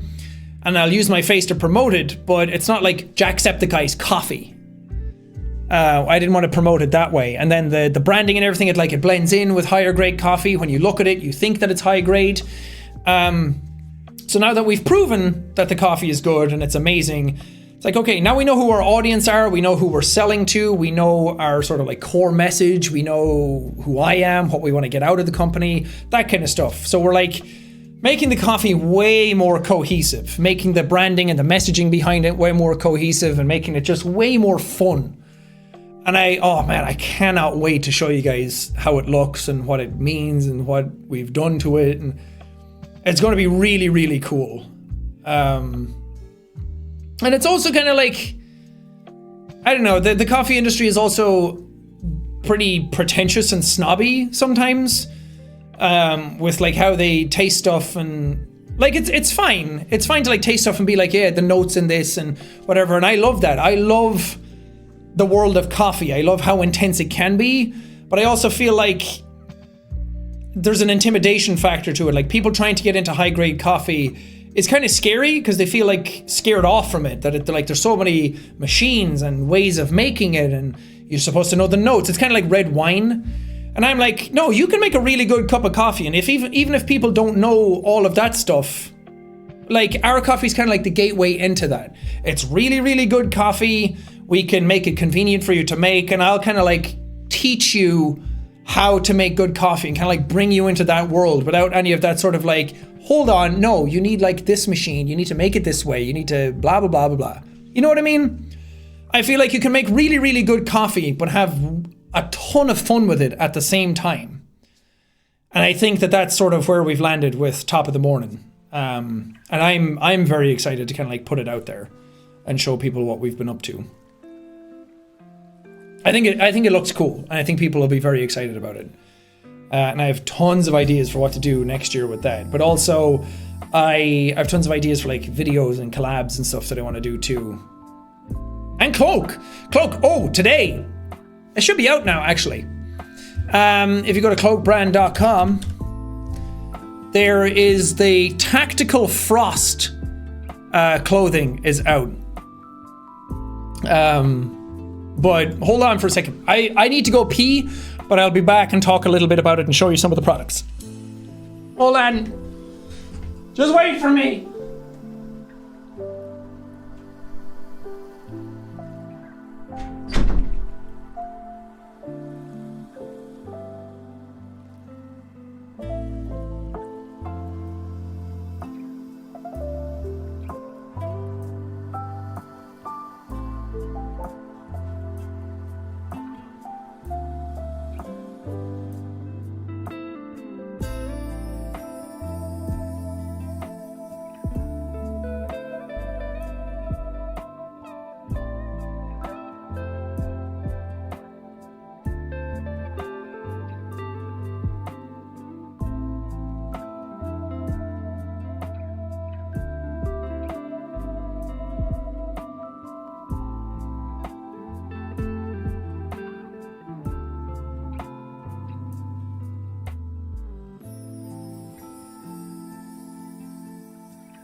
Look!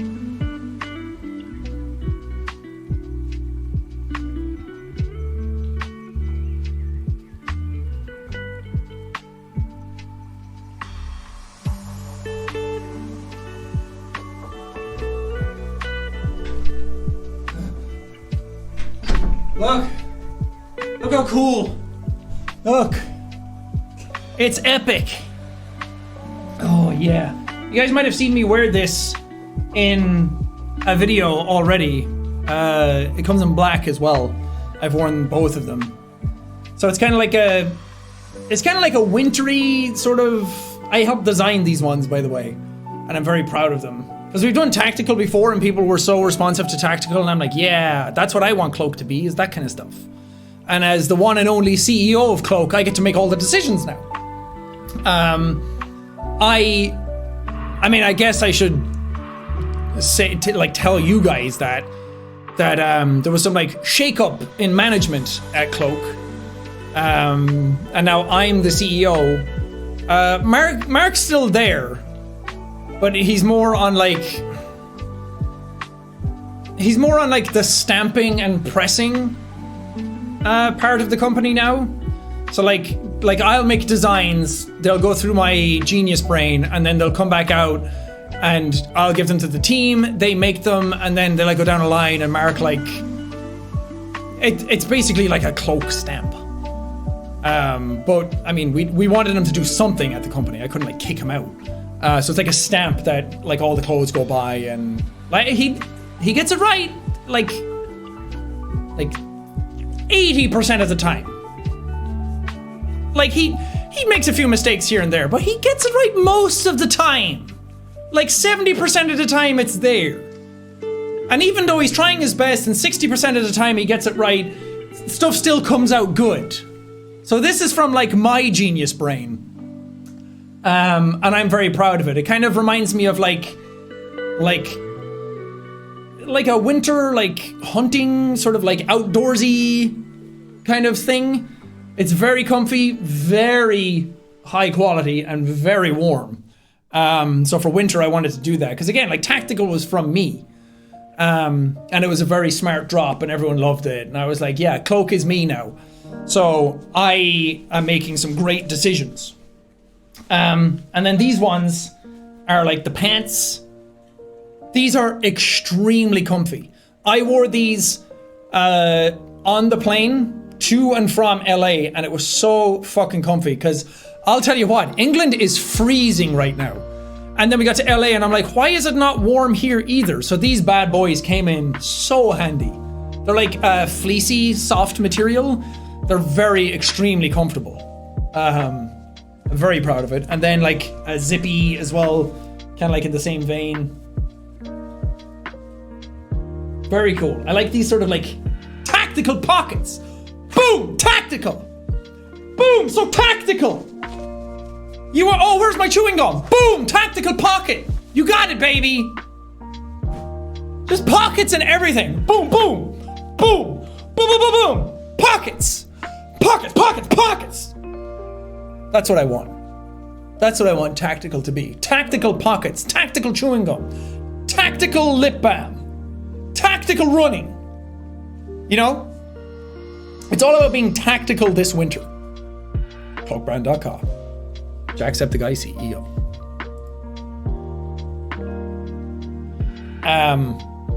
Also got some very exciting designs in the works for next year as well. There's going to be some shakeups. There's going to be some changes at Cloak. There's going to be higher quality, better ideas, me, bigger brain. It's all very exciting. There's going to be pie charts. There's going to be PowerPoints. It's going to be cool.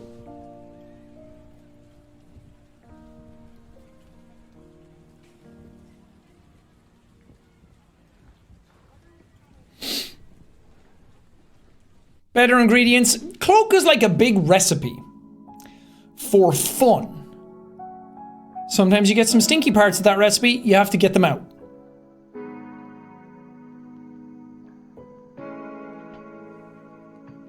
will Mark get a promotion? He did. He got promoted to stamper. That's big for him. You have to put the stamp in the ink and then on a product. That's twice as much work as before.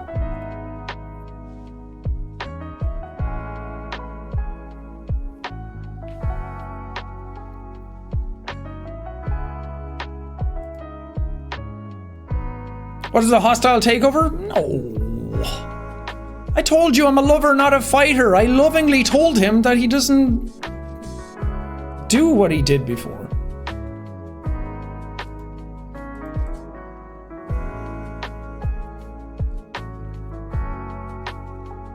Anyway, Cloak is cool, and you should go to the website. Lots of things happening. Cloak drop, tactical. Yeah, tactical takeover. Exactly. The cloak drop, Sonic Prime, a big voice role. I have a U2's coming out. That's Bloodborne. Bloodborne X Jacksepticeye. Hello. We did Thankmas. I'm Jack Black's best friend now. My name wasn't at the door at the chess boxing event. Big things are happening for me, guys. I'm a big deal. Try to keep up.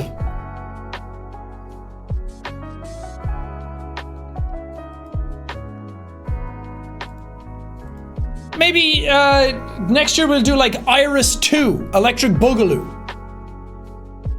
Where's My Kids, you know? A spin-off. Instead of, Dude, Where's My Car? It's like, Dude, Where's My Kids? Or... What else? What other titles fit that? We'll workshop it. We'll workshop it.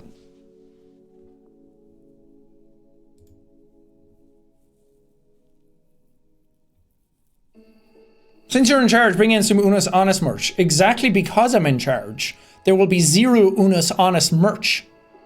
I said 0. It's Latin. You have Honus, Unus, 0. That's how the numerical system works in Latin.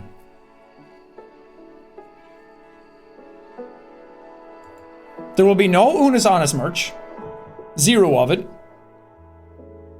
But there will be high quality, high energy, big brain, massive quality ideas. Don't even worry about it. Leave the big picture to me. You can have small picture. A coloring book.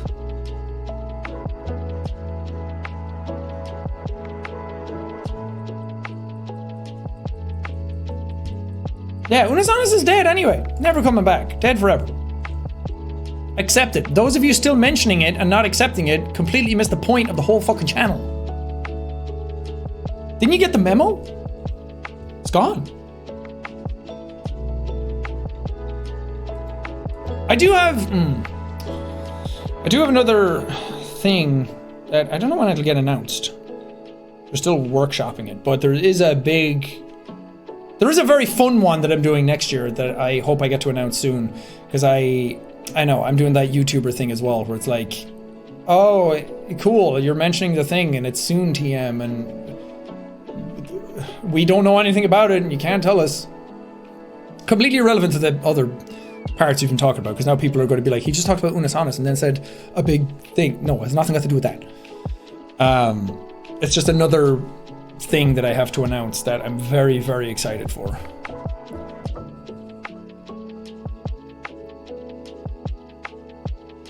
Matthew Lillard and Josh Hutcherson have been cast in Blumhouse's Five Nights at Freddy's film.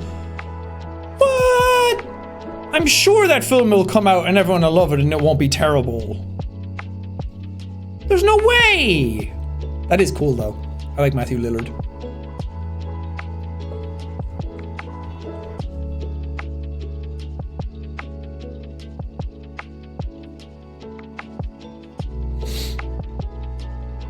A FNAF film? Yeah, they've been working on it for what? 5 years now? How long has it been? When did they announce it? It was after some FNAF game. They announced the movie was being made, and it's changed. That's how you know it's going to be good, is that it changed people a lot.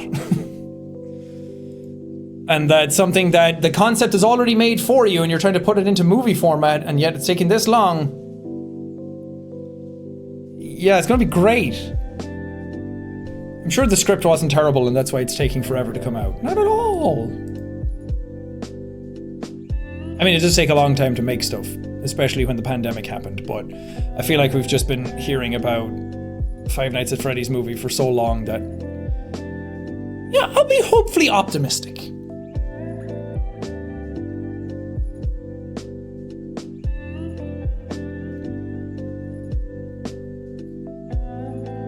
Has there ever been a good video game movie ever?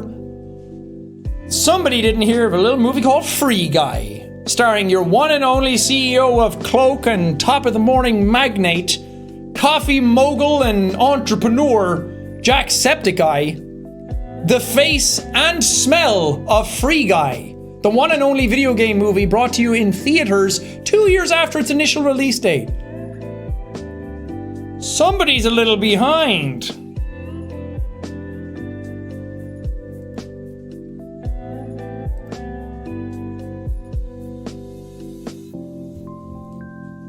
There was also a little movie called Sonic the Hedgehog, with the follow-up sequel and also awesome movie Sonic the Hedgehog 2, Here We Go Knuckles.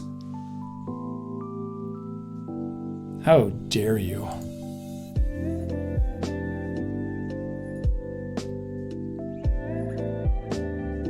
Hopeful for The Last of Us? Me too. I hope it's good. I like The Last of Us and its story, so I really hope that they pull it off.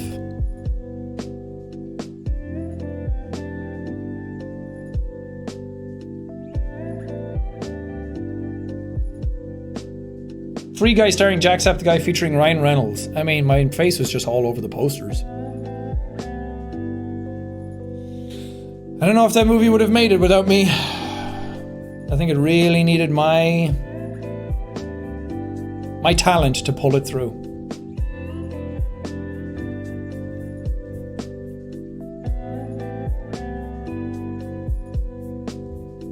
Anyway, that's all the news I have. What else didn't I talk about? What else happened today? How do you feel about the Mario movie? I kept watching the trailers and felt like it was not gonna be good. And I was like, not even for like the voices or anything, it was just like the sense of humor they were going for. I was like, well, it's a kids movie. Which, yeah, kids love Mario, and that's fine. I felt like I wasn't the demographic for it, and everyone I've talked to, they're like, it looks fucking awesome. What are you talking about? I'm like, oh, okay. Whoops. It is gorgeous, though. For the aesthetics and the animation and everything, they feel like they've nailed it. That one I actually am kind of cautiously optimistic about. I think that one's actually going to be decent. Yeah, Jack Black's going to chew up the scenery in it. He's going to be the best part of the whole movie.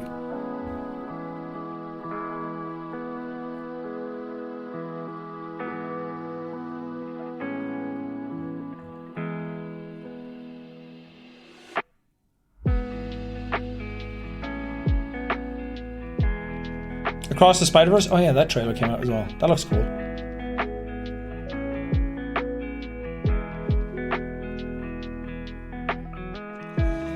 You know what, gang? I'm getting pretty hungry. I think it might be time to end the stream.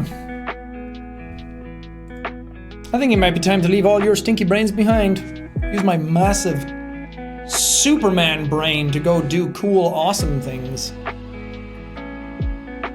You know, like, Evelyn, get sued, please. I'm coming back! Don't you worry! I'll be out there in 2 shakes of a penis! I'm gonna go have fun with my loving girlfriend now. And eat nice food and play video games. What are you gonna do? Hopefully something good. I hope you enjoy the rest of your evening. I really do. I'm also gonna try and fight jet lag, but this stream has been great. I don't feel as tired as I did at the start of it, so thank you. You all perked me up. Appreciate you. Thanks so much. We'll be back again sometime in a blue moon, maybe 5 years from now to do another stream. I'll be back in 5 years to do my annual stream. Until then, I'm gonna have to love you and leave you my babies. Bye bye. Have fun. Enjoy the rest of your day. Be good. Bye. Bye.